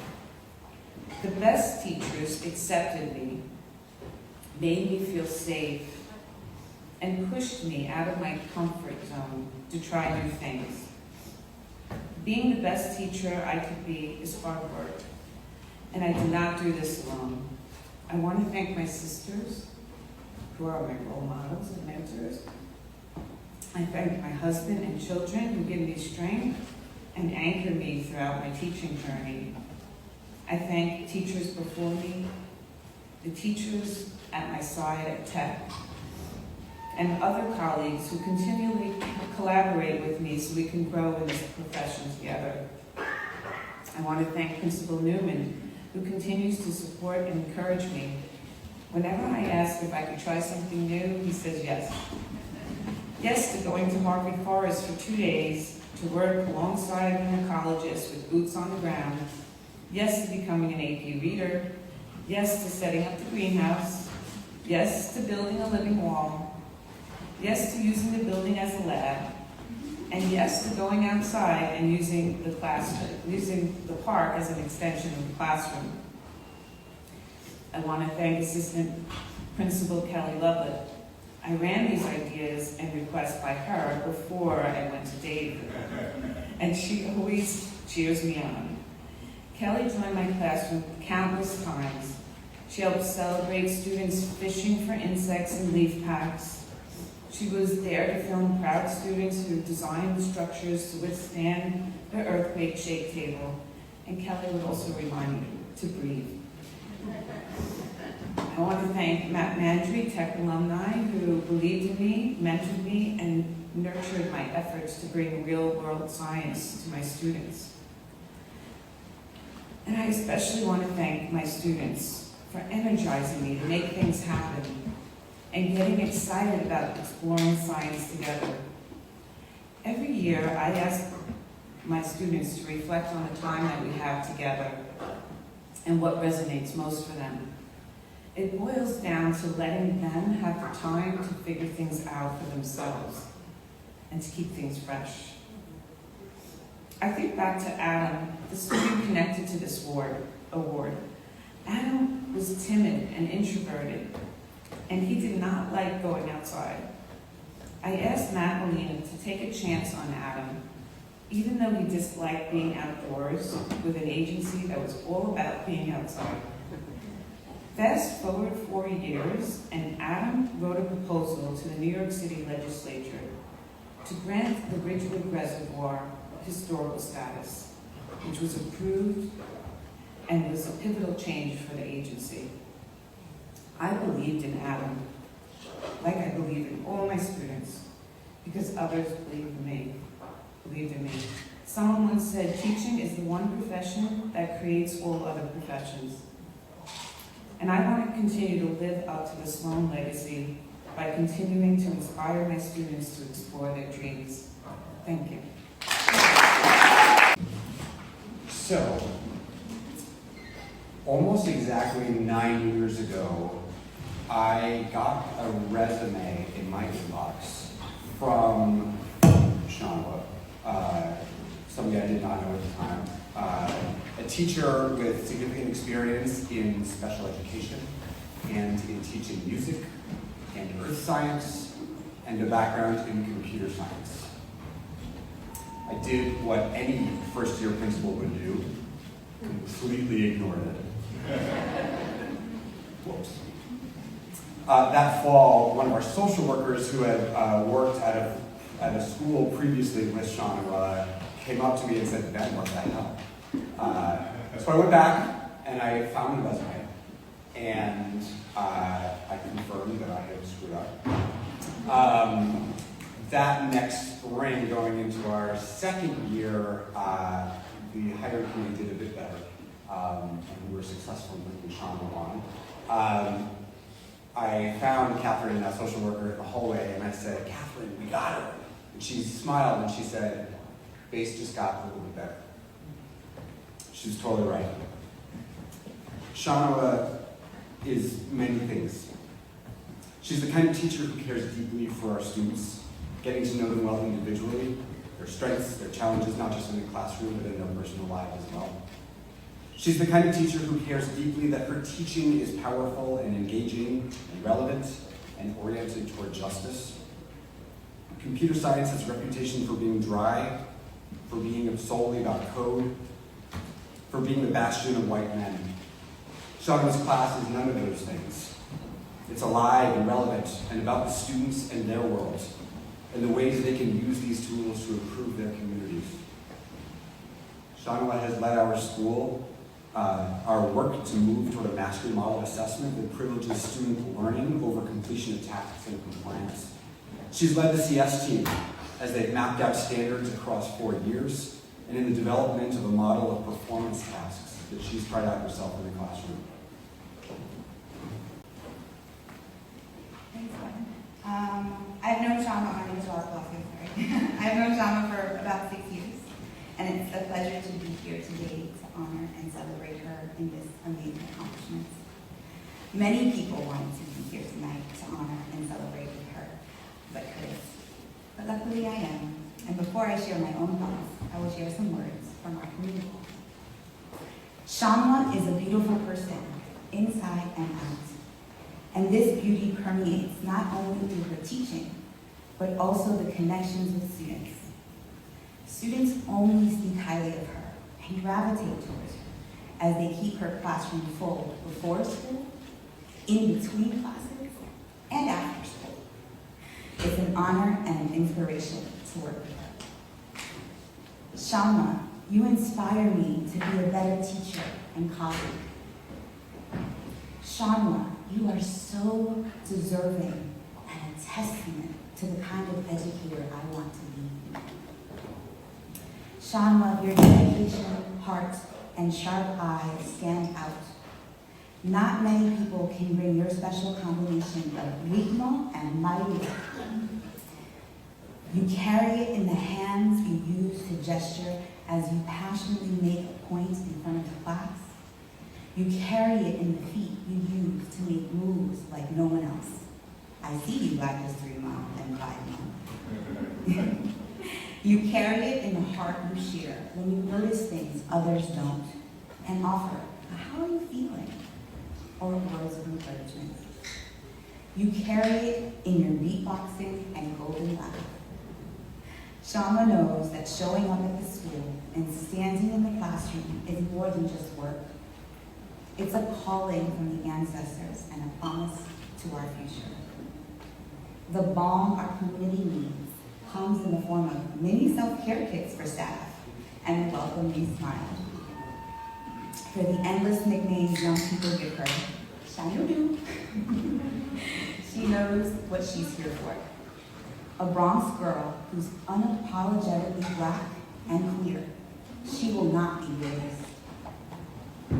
In the words of Audre Lorde, when I dare to be powerful, to use my strength in the service of my vision, then it becomes less and less important whether I am afraid. Thank you for daring.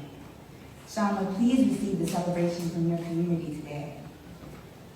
And my words, Shauna, you are the most passionate and dedicated CS, art, and math teacher, and many more I have ever come across, not to mention down to earth and loving. Thank you for your energy. It's an honor to know you and work with you. We see you, we appreciate you, and we love you. Thank you for all of the hard work, love, and dedication to the BASE community, and congratulations.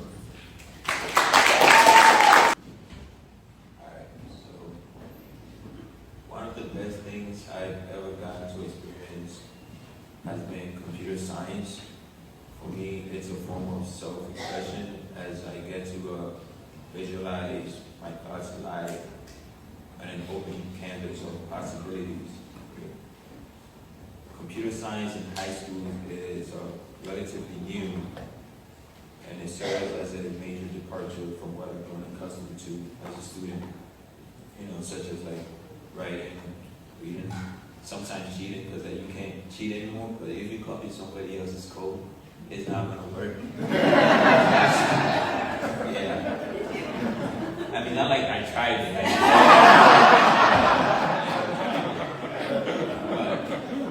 But I can't imagine how difficult it must be to educate students on a subject as complex as computer science, and one that wasn't even in existence like 90 years ago. My initial experience with programming was rough. It's hard breaking the logic of the world apart and explaining it to the computer. But I soon discovered that it doesn't have to be like once you're around the right person.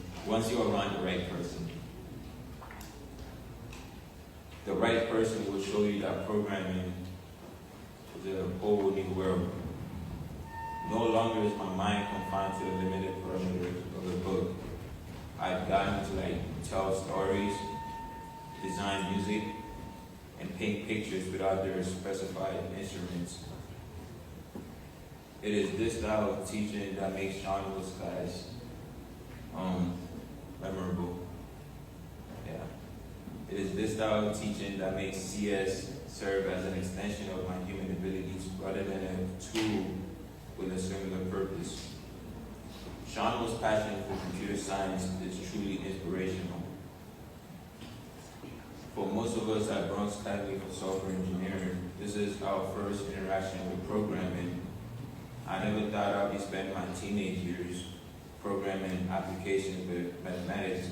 However, Sean doesn't hesitate to stay after school and assist with sophisticated programming topics and help her students. Sean doesn't hesitate to ask for better industry standard technology for our school. And most of all, she doesn't hesitate to let each one of us know how important we are to this generation. As a student of color, she makes it clear the impact we can make to an industry mainly led by white individuals. She makes it clear that students of color, black students, belong in the industry. She makes it clear that as students of color, we should not think that we are less capable than our white counterparts. She's lived through racial and gender discrimination as a woman of color in the STEM field, which is why she works to ensure diversity in the industry, and which is why she's made sure every second she has with us counts. And to that, I say thank you, Shauna Rodriguez. Thank you for your continued hard work. So I've had the pleasure of having Shauna as my teacher for 1.5 years. Due to COVID, my first year with Shauna got cut in half, but still every day in her class in person was something that I could really take something from. She wasn't the type of teacher that wouldn't let you sit with your with people who aren't your friends, so you wouldn't get distracted. She would let you sit with your friends, but even then, I still could really understand everything that Shauna was telling me and really want to learn what was being told. Then, when it just started getting good, it got shut down due to COVID. But then, in the 11th grade, I took AP CSA with Shauna, and the class was just really a great experience for me. Even though it was online, I could really tell that Shauna was putting in so much hard work, so much dedication for us to learn the material that we had to learn, despite being at home, despite not getting that face-to-face interaction. Every day was painfully obvious that Shauna wasn't having that great of a morning, that great of a day, but she still tried to put a smile on not only her face, but our faces as well.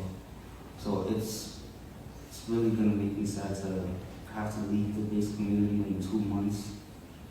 But thank you, Shauna, for that 1.5 years.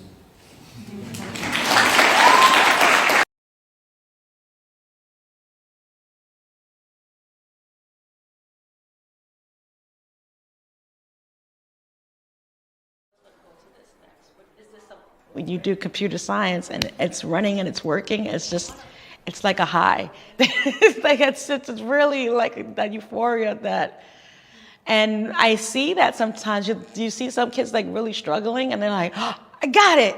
I'm like, see, I told you. We are one of the first schools that opened up here in the Bronx that gives 4 years of computer science. The student population is predominantly students of color, and most of them come from this area of the Bronx.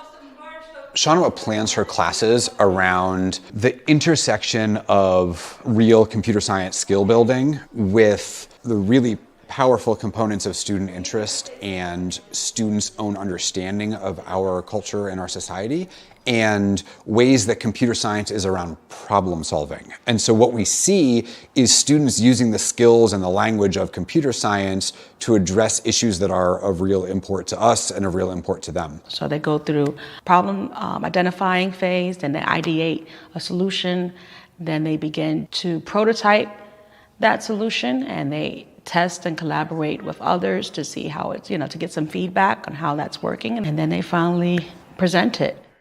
One of the projects that we did, the whole design thinking, we were looking at equity within tech companies themselves, where they be more equitable with their staff, with their product, and how they introduced it in the community. So we narrowed down on a few companies like Facebook, and then they pretended to be a company, a public relations company that was going to present to these companies like Facebook and TikTok and show them how they could be better. She has really, really good relationships with students. Students respond really strongly to her in really positive ways. She's got their best interest at heart and really genuinely believes in their abilities as scholars.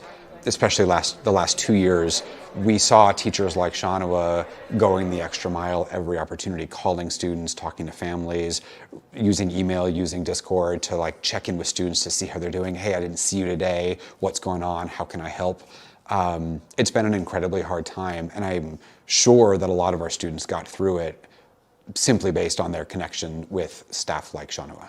It's important to me to give back, to show them that I came out that same neighborhood. I experienced some of the things that they might have experienced, and I am still pushing myself to do better.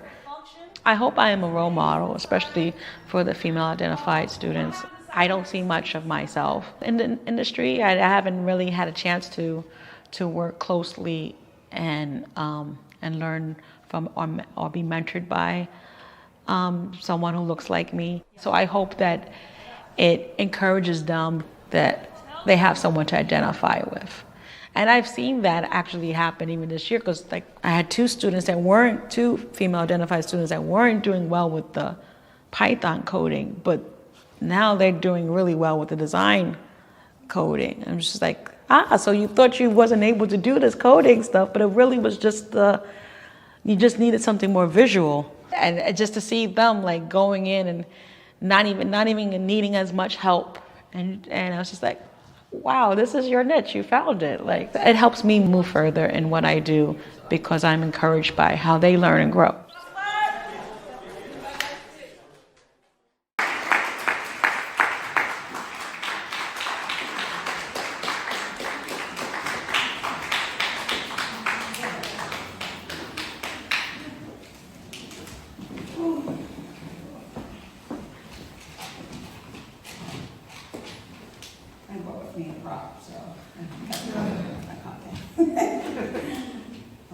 evening, everyone. It's an honor to be here, to be in your presence tonight, and to be recognized alongside other inspiring individuals. Honestly speaking, this may be my first speech about myself ever made publicly, if not my first speech ever. So bear with me as we travel together on this journey. Ever since I got news about this award, I've done a lot of self-reflection. I am still in shock and awe at how such a recognition and honor could have been bestowed upon me. I've thought a lot about how long I've actually been teaching. I recently realized that I've taught for 24 years. 16 plus years in the New York City Department of Education, 4 years at the Harlem Children's Zone, and 4 years at Boys Harbor. If you want to add the years I spent as a child pretending to be a teacher to my younger brothers, blackboard, classwork, homework, and all, well, you'll have to ask them. I've also thought about what physical tools I have had in my backpack almost all of my life. Now, I'm not about to talk about the history of the pencil, but I am going to briefly describe how important a pencil has been for me.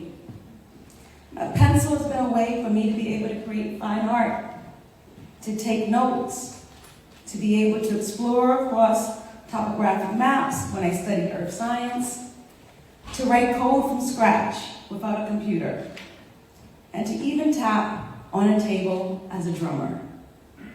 Now, all of those things I've become: an artist, a writer of poetry and short stories, a drummer, a learner of earth science, and a teacher who looks at this pencil and thinks, wow, this pencil can be so many different things. It can be sharpened, it can come in different degrees, it can be dull.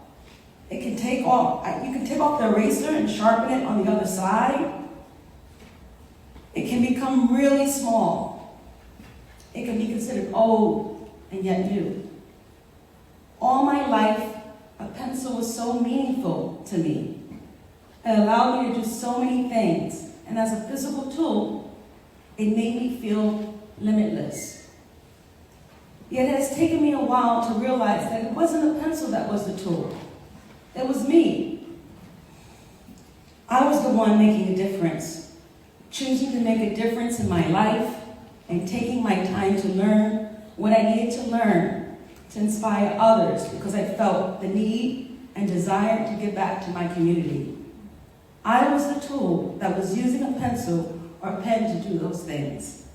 My hands were shaping things from dull to sharpen and from short to new again. I continue to teach because I want my students to realize the significance of themselves as resources and world changers. It took me time to learn and grow and do more than what I thought a tool could do and what I could do.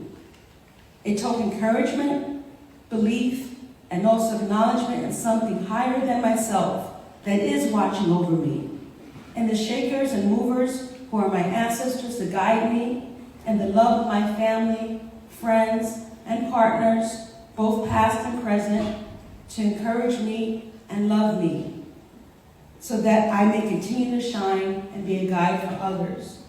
To show me that I am more than a pencil, and that it is okay to be me, a Renaissance woman, as a friend would say on multiple occasions, because I am limitless. I would like to thank the Fund of the City of New York for this opportunity to speak and for this award. I would also like to thank my family, my friends, my partner, my colleagues, my great team, as they asked me to say, and especially my students who have and continue to contribute to helping me be a better teacher and a better person. Thank you. Good evening. First, I'd like to thank Amanda for having a last name that starts with a V. This has been really inspiring. It's been an amazing evening of hearing stories and hearing the impact that teachers have on their students and on their schools. And so this has just been, I really appreciate this moment and just having this time to acknowledge the importance of our teachers. So thank you, Amanda. Thank you, Amanda Valenti. My name is Mary Nightingale, and I'm the principal of Columbia Secondary School for Math, Science, and Engineering, which has a STEM name, right? Math, Science, and Engineering. I often describe our school as STEM retro, thinking about teaching science in the tradition of the mathematicians and scientists who are also philosophers and readers and writers, and who didn't separate science so much from humanities. Now we sort of think of like a science brain or a math or a reading brain. So we sort of separated those artificially, I think. When I think back to a time where, and I think even now, science is so much inspired by literature and art, and universal truth. And science and math are so inextricably linked to social movements, to cultural movements and progress. And so I think that it's all part of a continuum. And for me, Amanda is that kind of a Renaissance teacher who can really make those connections and really doesn't separate, thinks of science as for the masses, not as an elite subject that only certain people will study, but she really believes that physics is for everyone. And teaches it in that way, and thinks that physics should be a core subject in every school in New York City. And if Amanda were in every school, it would be, students would learn it. She approaches it in a very democratizing way and a very accessible way, and her students really succeed because of her approach. She doesn't approach it as something that's difficult or hard. She's very whimsical and inventive about her approach to it. She has complete confidence that her students will learn and understand the concepts, and they do. She's not only is important in shaping her students, she's also helped shape our school. We started, what was it, like how many years ago now? 11, 12 years ago now? And with an idea of having a 4-year engineering curriculum. And we played around with some curricula that had been pre-written but didn't find that it really sort of served the purpose of exploring the built world and really sort of exploring the engineering process, which is essentially to come up with a design and then break it. And then see where its weaknesses are and then try to sort of rebuild it. And how do you really assess that? How do you evaluate that? What's a grade look like in a process like that? So she's been really central in helping to create a sort of a 4-year developmental curriculum where students move from computer science to robotics. She's done computer-aided design, capstone projects, partnered sometimes with challenging partners, with parents, with faculty at universities, with students, with colleagues, and helped the school really develop a curriculum that brings students through and to an engineering process to a design and build place on a shoestring budget with very little space. Thank you. We are a scrap little school, we try. So she's taught all of it. She's taught all of the engineering courses from 9th grade to 12th grade. She's taught physics. This year she's teaching AP physics. I think she can do anything. I'm considering giving her English literature next year just to see what she'll do with it. I think it would be awesome. Maybe I'll get Erin, you want to teach physics, and you guys can switch. Okay, so this, her, just joy and ease in learning and her confidence that learning is possible and is for everyone extends not only from students but also to her colleagues. As we all had to take this hard turn into this remote world, like literally in like 4 days, they were like, here, learn how to teach remotely. Next week we're all going remote and you're all going to teach, in the remote world. She was an early adopter. She helped her colleagues figure out the mysteries of Google Classroom and Nearpod, Pear Deck, and really came up with, didn't let that environment discourage her. In fact, in a virtual observation that I made of a physics lesson. I think I finally understood static electricity.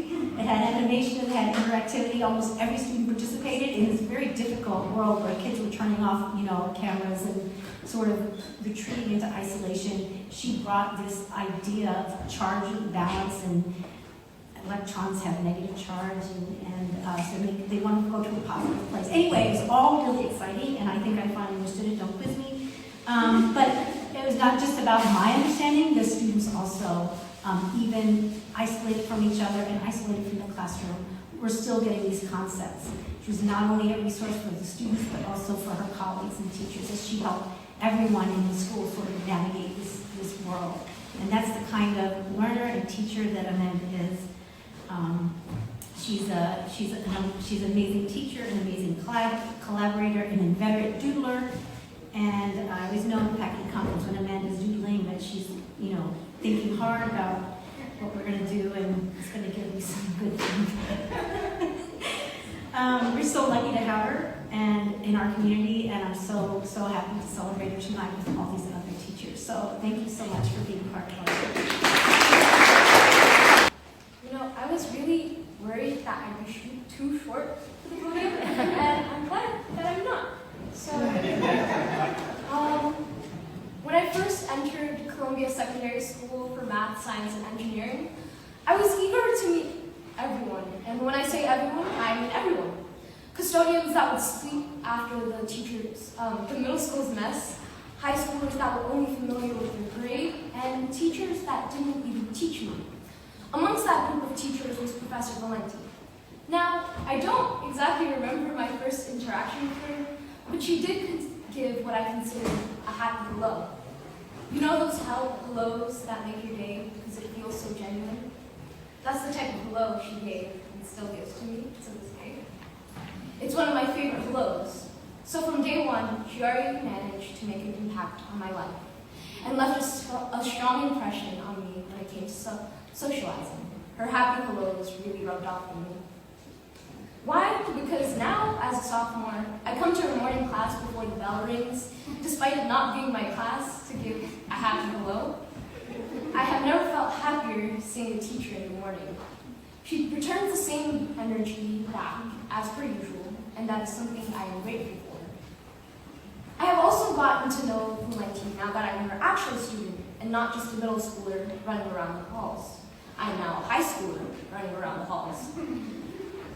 Being her student is one of the best blessings I could ever ask for.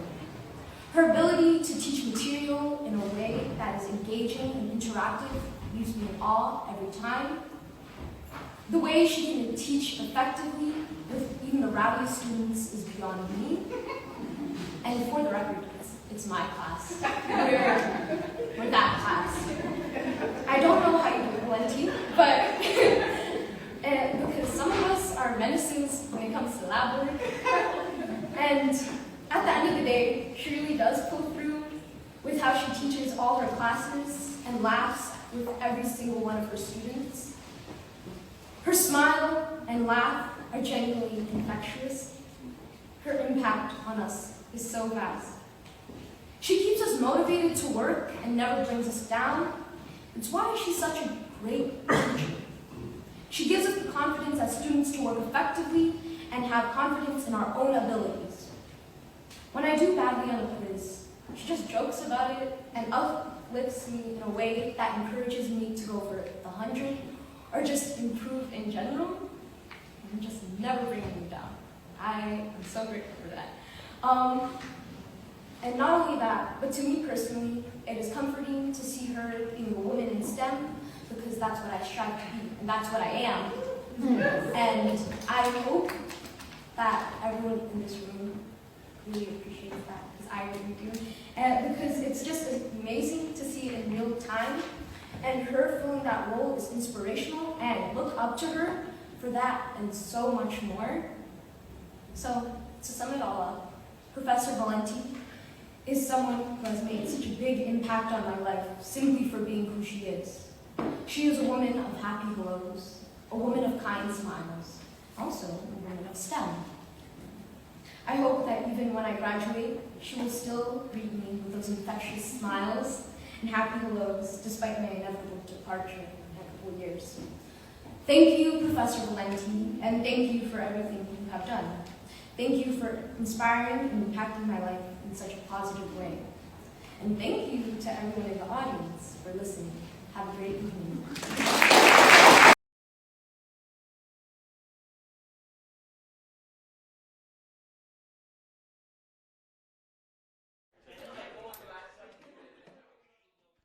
Kids will tell me all the time, like, I'm really enjoying physics. Because everybody has something that they can add to it. It's not overly abstract. People can share an observation of how their body moved on the train, or they can relate it to something that we just learned. She makes it approachable, accessible for students, and part of that is she has a modeling approach. So instead of plastic on the ground, what is the surface that's on the ground with it? It turns out that several summers ago, I took a modeling workshop, and prior to that, I would maybe ask kids to draw the forces on a falling basketball and then be exasperated that they still thought the hand was pushing the ball when it wasn't touching. And then I went to this workshop and we started making flip books of the ball at different states in time. And then that taught me to introduce the kids to what page in the flip book are you at? So in that state and time, what are the objects that are interacting with the basketball? And then we moved from there to create the model. We're building a way to describe a phenomenon that we see, having like a visual representation of how things interact. And if we know how things interact from our model, we can now make predictions. It's really been a big change in my teaching since I started doing that, because now there's 4 different steps of things that are visual and teach kids how to think to get to the end point. She's very attentive to who's understanding it, and very persistent about finding ways, if there is a group of students who didn't understand it, very persistent about presenting it in a different way. Especially with the virtual learning, that was really tough, moving physics to an online, to a remote experience.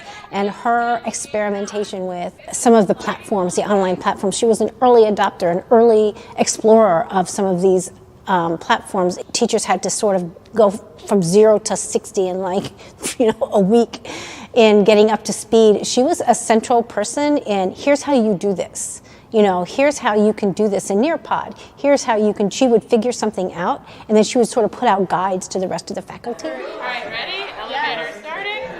I did a program at Columbia a few summers ago in biomedical engineering, where it was a summer internship for high school students, and they were making medical devices to work in difficult climates or no electricity situations. So it really grabbed the students, and I tried to recreate it here, where we made devices to aid the disabled. The journey of this capstone course has been, a process of inspiration rooted in how do I impact my own world and how do I improve it. A more local problem was that our cafeteria, which is now being remodeled, when I had cafeteria duty, I could not believe how loud it was in there. And the students found it very unpleasant for the same reason. And so one of the project students took on was, how can we dampen the decibel level in the cafeteria? And when they did their measurements, it was beyond the recommended level of loudness. So we made these panels, and we did measurements on how much they can absorb to make it more pleasant. And we also had the art students decorate them. We see science as a subject where you can care about people, and I think she really exemplifies that. She cares about her students, and I think that they see her as a model, and they see her as a mentor.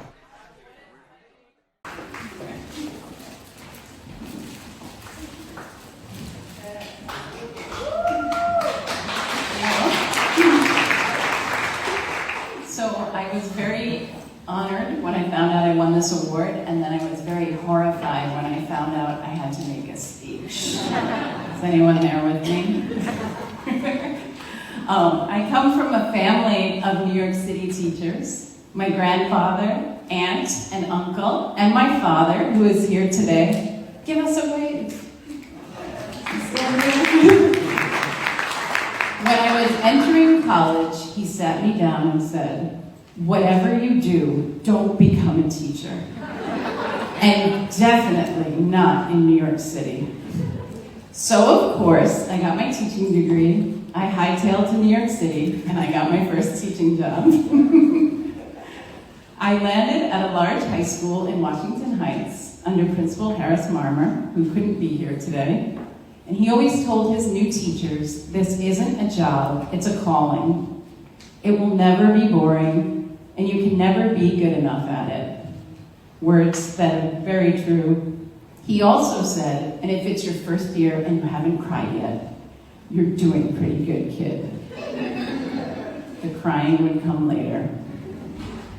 One of the things my father did teach me was that if I went on for too long, he would stop listening or tell me to get to the point, which turned out to be really useful in teaching.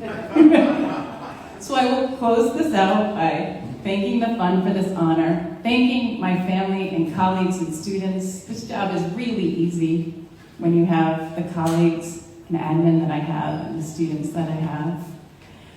And I'll leave you with this last anecdote from my youngest child, Alana, who is 6 and wants to be, you guessed it, a teacher in New York City. And I told her it's a wild ride, but you'll be great, because there's nothing as prideful as saying that you're a New York City public school teacher. Thank you. So I'll keep my remarks brief, because I know that there are other people here today who have things that they'd like to share as well. But as was mentioned, Mr. Bianchi was originally nominated for this at his previous school. So some of you who were not here at that time may be wondering, how did Mr. Bianchi get here at Virginia Tech? So I want to tell you just a little story, just in case you might not know. Back, I think it was in maybe 2018, 2019, we were at a robotics competition, upstate, Hudson Valley Regional, and we met Mr. Bianchi. Wow. He happened to walk by the pit, stop by, started up a conversation. We learned he lived in Astoria. Wow. Wow. We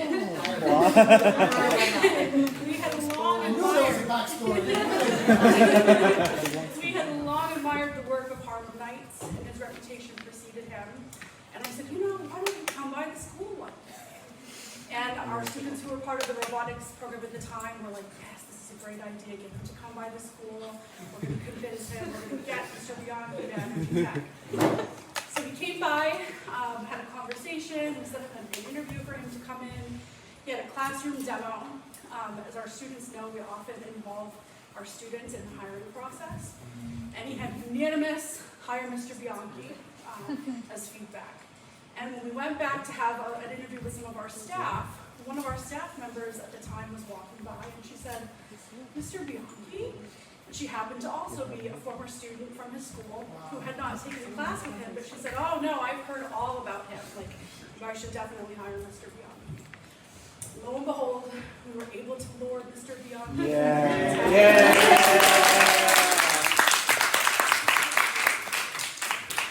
And what a great decision that was for everyone.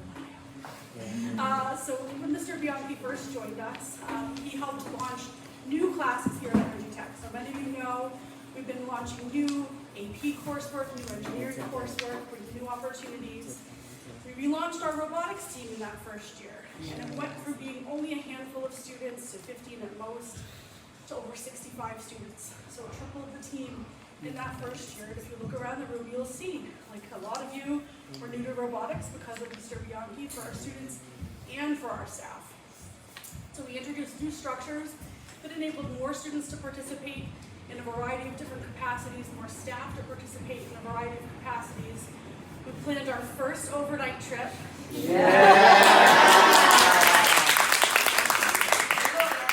So a couple of you here remember that very first trip that we planned didn't happen. Because of, what was it?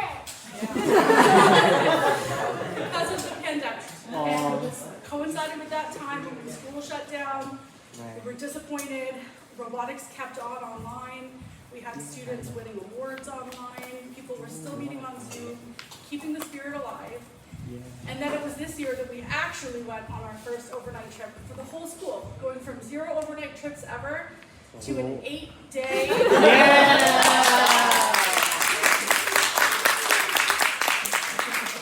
Planned and coordinated in less than a week. So many students. We won our very first robotics awards at regional competitions this year. It's right there.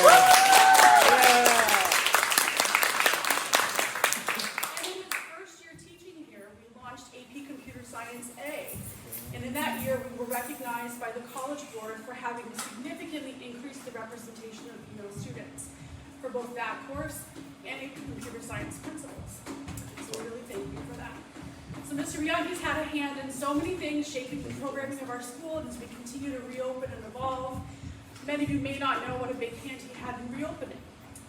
Last year and this year, getting students over to Cornell Tech again for the first time, getting robotics relaunched was no easy feat.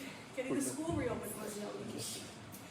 In addition to that, Mr. Bianchi, since the beginning, has been tutoring students, not only in classes here, but also on the college campus. So when I say, many of you who see Mr. Bianchi, he's always running.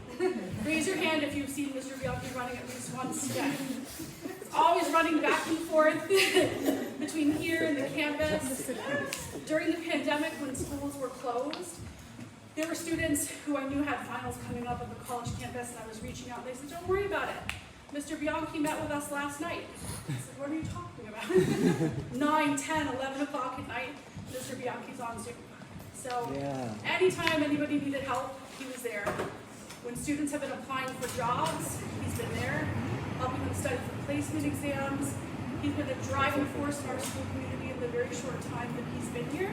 And again, we cannot think of anyone who would be more deserving of this recognition. So at this point, I'd like to thank him one more time for all of his service to our school, and I'd like to turn it over to Malachi. Good evening, everyone. I want to take a moment and congratulate all the teachers who have won the Sloan Award and are making an impact within their schools and communities. It's not an easy job, but you are all doing it, and doing it well, might I add. Before I get to the fun part, let's look into Mr. Bianchi's ability to teach to all learning styles, his passion for knowing his students in and out of the classroom, and his countless efforts to make sure there is joy in learning. Allow me to take us all on a trip down history lane. I'm nervous as heck. I started high school at the Frederick Douglass Academy in Harlem, and as most ninth graders, I knew exactly what I wanted to do when I grew up. I wanted to be a garbage man. I remember times in middle school, I would arrive late to school because I waited for the garbage truck just to come to my house, collect our garbage, just so I can see it, make all the garbage disappear at the pull of a lever. So that's what I wanted to do. When I told my mom I wanted to do that, she said, go ahead and do that, but only after you move out of my house. I entered high school on the first day until I had a class called robotics with a teacher named Bianchi. I was not interested in this class at all, especially when I already knew the career I wanted to do. So I was destined to get out of that class by any means possible, and I meant that literally. The first couple of days went by, and I was still ready to get out of that class. So what did I do? I started throwing bolts across the room, being the class clown, and just outright causing a disruption whenever I could. And sure enough, I was sent out of the classroom, just as I wanted to be. But I had to keep that up in order for me to be able to get out of the class completely. So I did. But every day went by, and I was still in his class. And then kicked out in the hallway, of course. Fast forward to the end of the year, it comes, and I'm glad to be out of his class. Summer comes and lasts for what felt like 2 weeks, and we start the new school year. And on my schedule is mechatronics with Bianchi. I was beyond furious. In my head, all I could say is, did this man not learn? So I had the same game plan for my 10th grade year, but at this time, it was hard to execute. The lessons were interesting, I was building cool stuff, I was learning skills that I wanted to learn for a long time, but I couldn't because I lost my father early on. And I found myself staying after school to learn more and more and more. During the time I was doing projects, Mr. Bianchi would help me and answer some of my questions, if not all of them. I mean, he is a teacher with many students, right? Like that. Okay. He pushed me to explore more, introduced me to great people who share a passion similar to his, changing the lives of students. From getting the call at 6:30 a.m. that by 8 a.m. I would need to be at Good Morning America to present my end-of-the-year mechatronics project, The Shade Awake, to becoming the captain of the robotics team. Mr. Bianchi has become more than a teacher for me. He's become a mentor, a motivator, inspiration, and a second dad. Mr. Bianchi has a job in which he does phenomenally, teaching students who come into his class at a 0 skill set and bring them up to a 4, pushing those that come in at a 2 and bring them to an 8. Educating not only in the areas that help pass tests, but areas that help pass life. Bringing hands-on learning to the forefront of all classes, where the students don't just listen, but they do. Making a class structure in which the students get to have responsibilities, whether it be the project manager, or the mechanical lead, or even just the presentation prep. Yet time after time, he's done more, and not only just for me, but for many students. He's someone who I would say has a superpower, the ability to push you no matter how much you push back, because he sees the potential in you before you or many others do. His ability to stay calm in even some of the most stressful situations, like a student who every day causes a disruption in your class, amongst the many other superpowers he possesses, is truly amazing. To be able to stand in front of all of you, nervous, and share my story is incredible. To be able to go from a troublemaking student in class to a student in his classes that went above and beyond, to a captain of the robotics team, to a mentor of Mr. Bianchi's new robotics team, is success in and of itself. To being a STEM instructor both online and at the STEM Center speaks volumes to Mr. Bianchi's impact. You are beyond deserving of this award, and I'm glad I had the opportunity to learn so much from you and work so closely with you. Congratulations.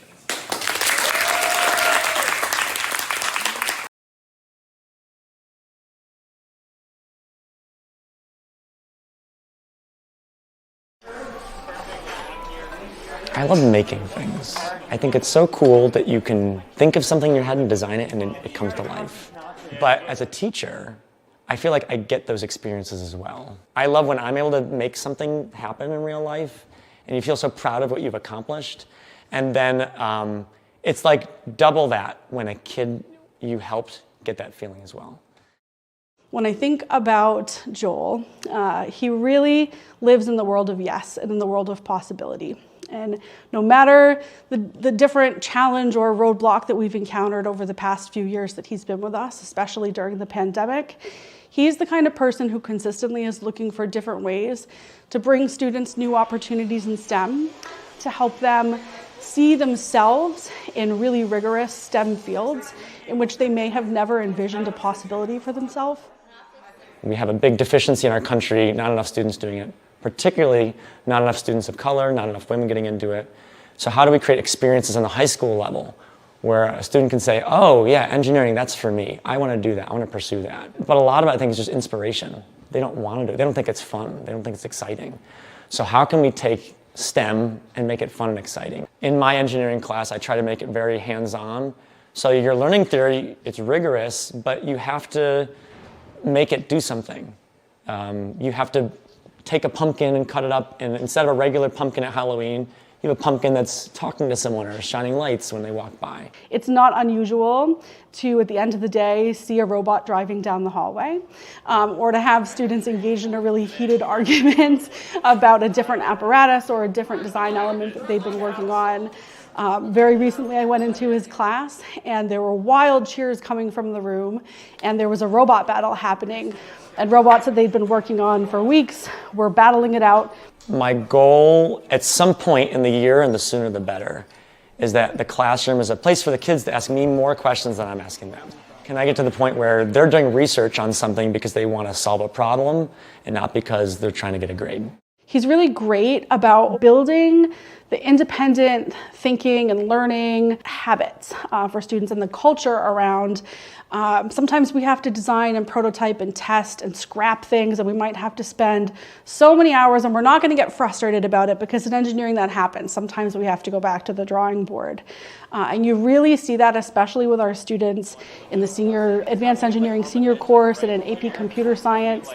Build that patient problem solving and intellectual maturity over the course of the semester. And I think that's one of the things that stands out the most about him.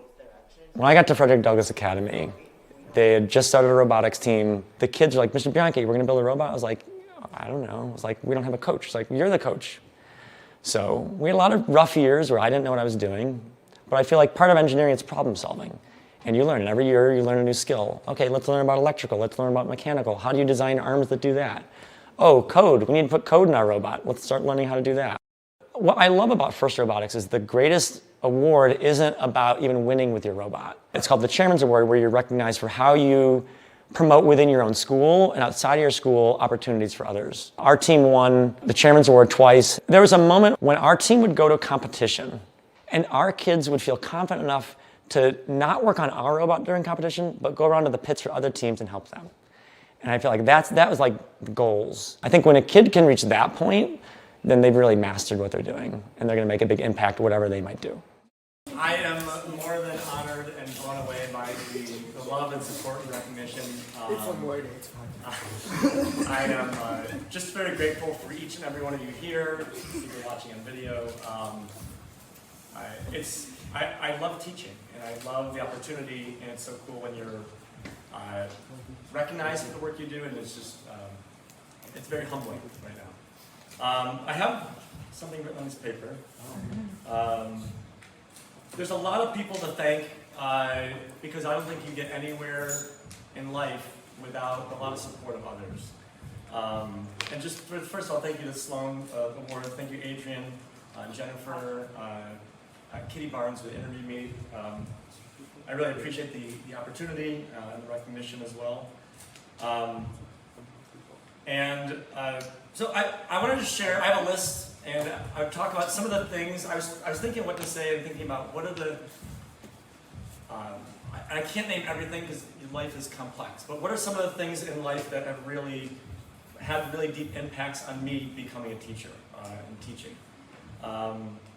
And so there's different people that have had these kind of big moments in my life. So, you know, I wouldn't be here without my mother, just a biological fact. My mom was a kindergarten teacher, and I remember being a kindergartner, I was like pre-K or kindergarten. I go in her room after school and think, oh, that's so cool. You get to like grade papers. Isn't that fun? And it's funny that she would have the greatest stories. Like she'd come home and she'd always tell stories, you know. And so I thought teaching, if anything, is not boring. Teaching there's always exciting, maybe more exciting than you want it to be, but teaching is exciting. My dad, for this weird accident, was my 5th grade teacher. It's the only time I ever failed science in my life. So that didn't last long, but I really appreciate my father. He was always somebody, he still shows me just going the extra mile, working multiple jobs to provide for the family. And always still doing it with a smile, and even when he worked 3 shifts, he'd still take time for other people. My 6th grade teacher, I moved to a new school. I was this nerdy kid, new, and I remember a teacher really helping me feel welcomed when I was the outcast, when I wasn't in the in crowd. And after 1 year in that classroom, I felt like I really belonged at the school. I felt like that's what a teacher should be. In high school, my math and science teacher, Miss Smith, she was the first, I don't want to say first, but like, you know, then I'm not blaming my other teachers, not saying they were bad, but the one that just really stands out, she really made math and science fun. I was like, oh, I liked math and science, but I wanted to be a lawyer or a political science major, but it was like, oh wow, I never knew a math classroom could be a really fun experience. I learned so much, and it wasn't just, you know, writing notes the whole time. I didn't become a lawyer. I think my priorities got rearranged in college from being a political science major to a history major to being an engineering major. And I like all those things, but I kind of got pushed into teaching track. It kind of just appeared. And I said, let me do for a couple of years. And I got hired my first job by Dr. Hodge, who passed away. He was the principal of Frederick Douglass Academy in Harlem. And he said, oh, he saw something in me that I didn't see. He said, oh, you're going to be a robotics coach. I'm like, I never did any robotics. I did engineering. But the first day he threw me in a room with some 7th graders, put some Lego robots, and said, figure it out. I was like, okay, this is fun. I like Legos. I coached the FLL team that year. The school just started an FRC team. I was just on for the ride. I was doing CAD with 3 kids and watching all these other people, like Thomas Horan or Mr. Risnor or some students from Stephen Institute come and teach me what T-slot was or how to build a robot. And the next year people couldn't really come back for various reasons, and then I kind of got forced to be the coach. And I've been coaching FRC robotics for 17 years now.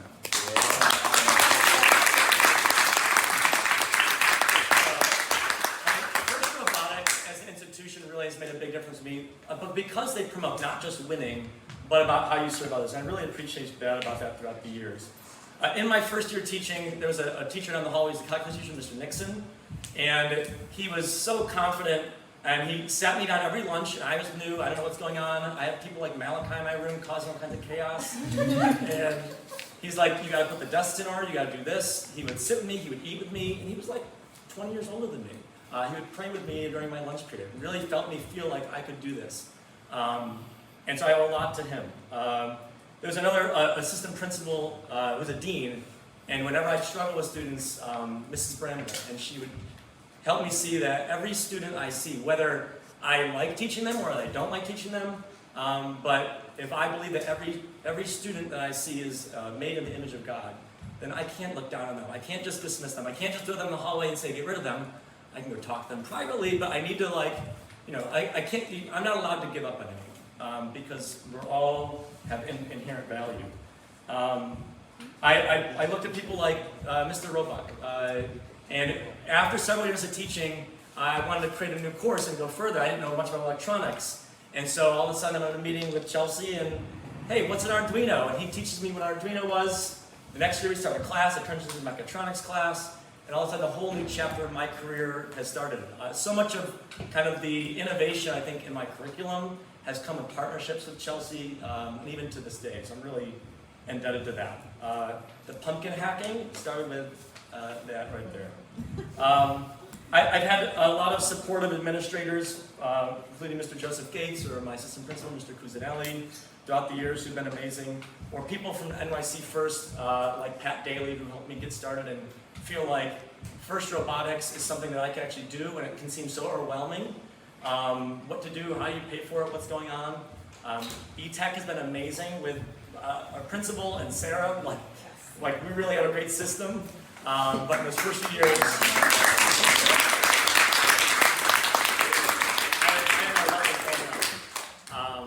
and so none of the work that happens without that support that's happening that you might not see. Coming to E-Tech, I felt so empowered as a teacher. I've had several, I've been teaching for a while. It's my 17th year. But I really appreciate here is a place where I can grow and thrive. A boss who says, hey, I see what you're good at, and I'm going to put you in a place to succeed.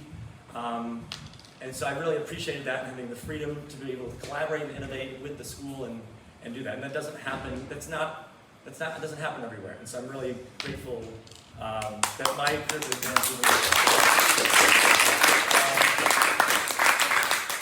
I could go on and name everyone in here and hundreds of others as well.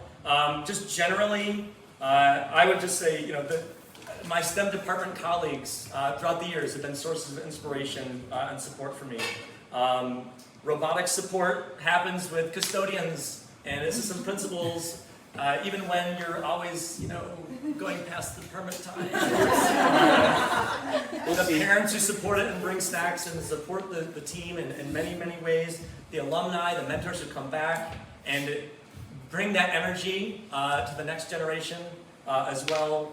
None of the things that I'm a part of and maybe I'm the face of as a coach of a team, but they don't happen without all these other things happening. There's professional organizations like the Teaching Fellows that helped me get started in teaching, or Math for America, that have been phenomenal. And then a special shout out to the E-Tech Chargers robotics team. I think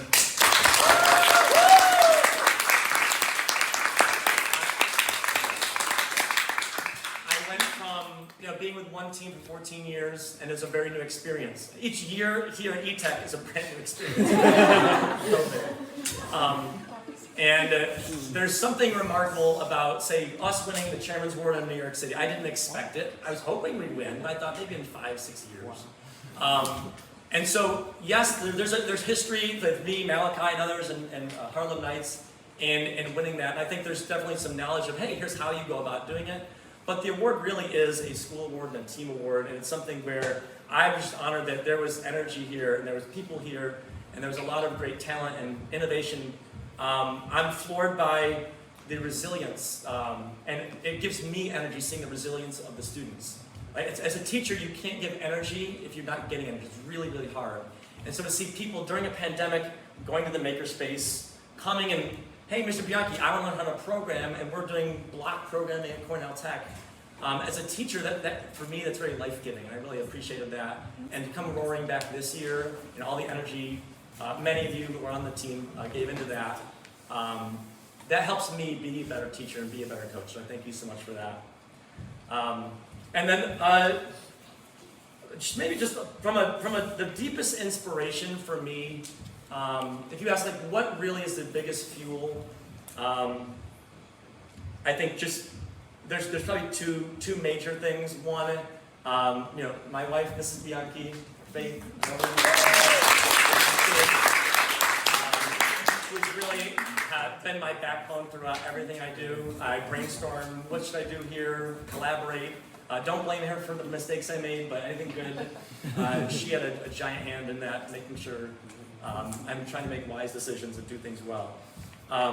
But even going back even deeper, there's a Christian author who's been supremely influential for me named Timothy Keller. And I listened to something in my second year teaching. I was like cleaning my room. If you haven't realized, I love cleaning. It just gives me like and if you think, this room is beautiful, this room is really clean, right? It was way worse like a couple days ago. But I was cleaning and organizing this mess, and he was talking about the work that we do, and how the world generally, there's a lot of chaos in the world, and there's a lot of unstructured in the world. And part of what we do, if coming from my faith that I believe in a God who comes to the world and loves the world even in its brokenness, and comes and fixes it. It comes and takes and makes order out of disorder. And so the beautiful thing is I'm called into that as well. And that's really deeply inspiring for me, saying sometimes I was the outcast, sometimes I needed someone to help empower me. And now I can be tasked to do that in the world as well.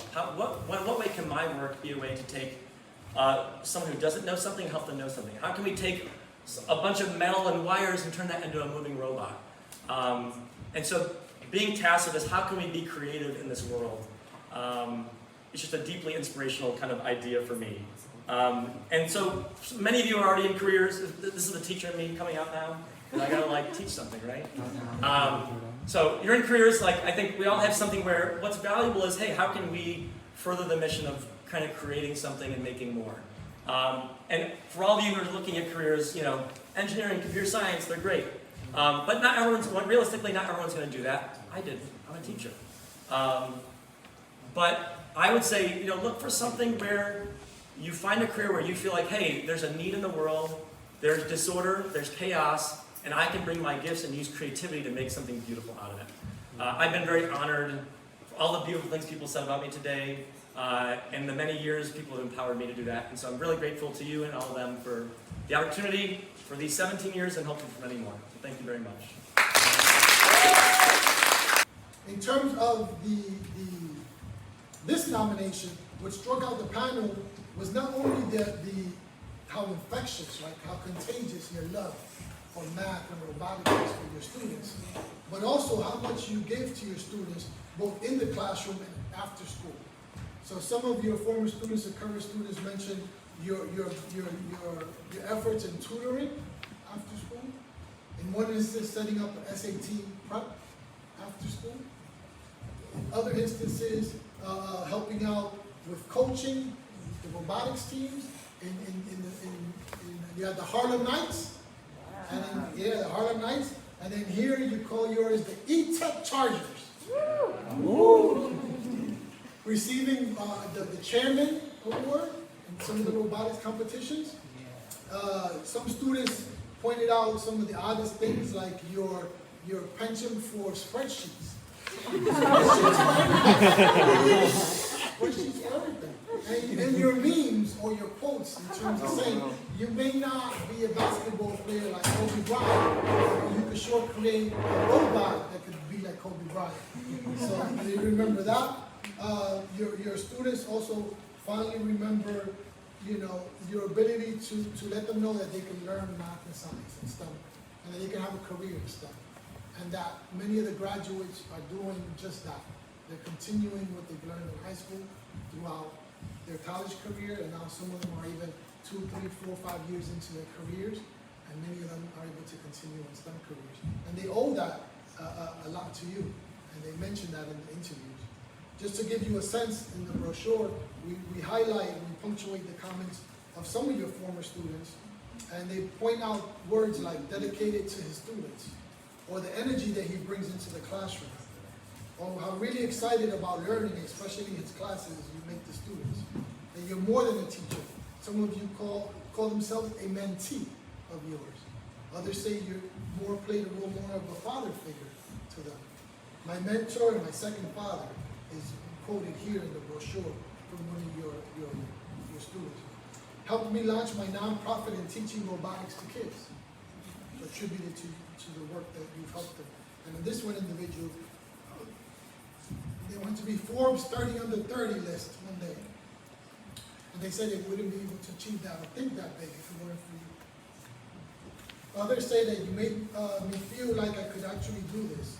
Pursue a career in a heavily male-dominated field, from some of your female students, and encourages you to see possibilities when you never would have thought about it. So you get a sense of how your colleagues, how former students and actual students feel about you.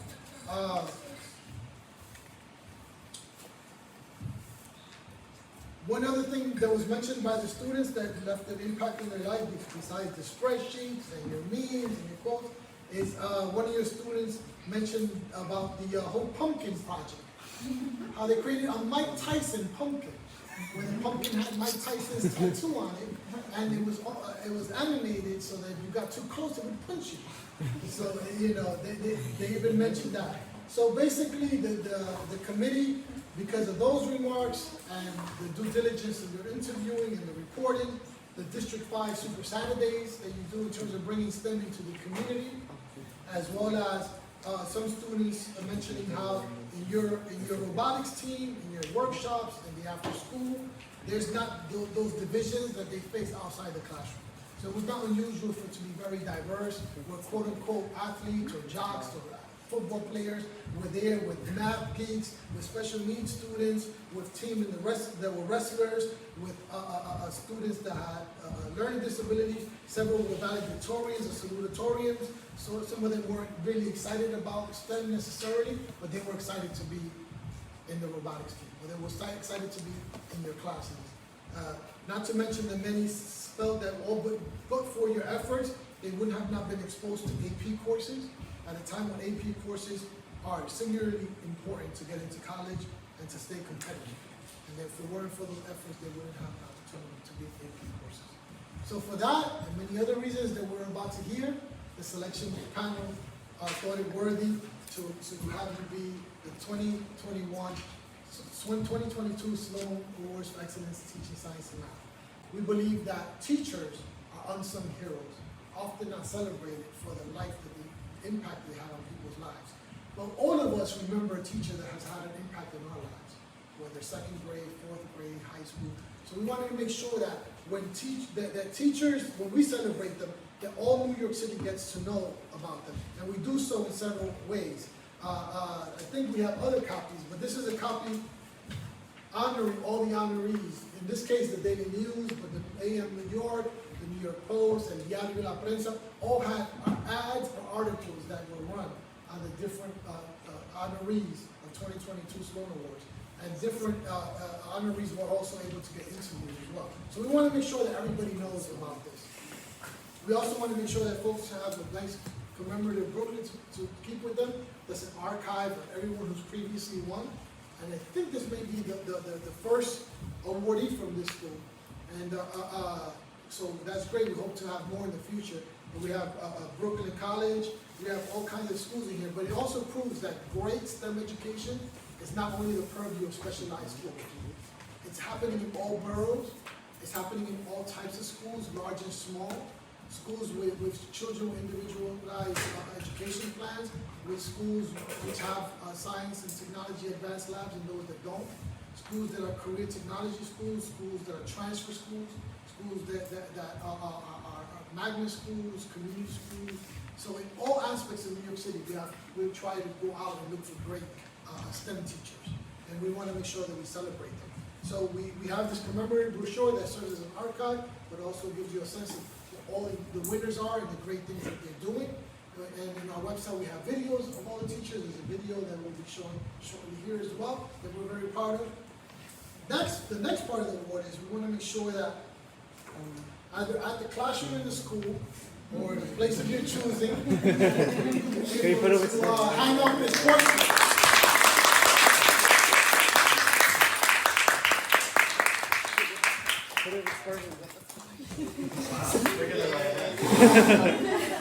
Mr. Bianchi.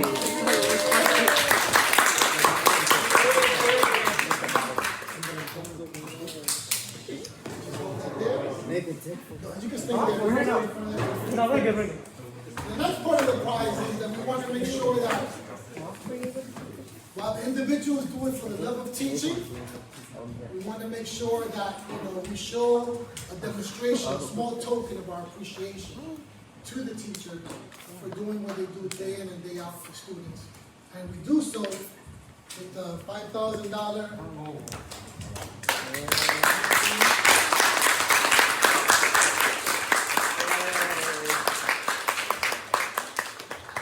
And the work of great teachers, right, in terms of unleashing that energy and harnessing that energy and that talent, doesn't happen without great administrators and great school leadership. So we also want to make sure that we provide a grant to the school as well to support their after-school robotics or STEM efforts. So we do this a bit.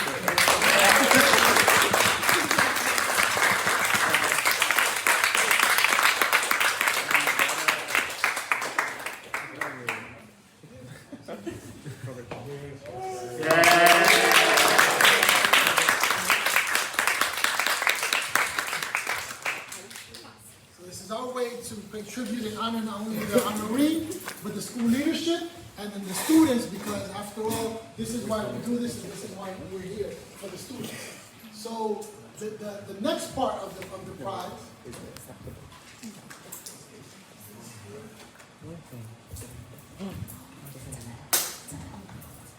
actually, you can't take that to a bank for 18 hours. Put that in there. And then another aspect of the prize is the Sloan Awards for Excellence in Science and Teaching.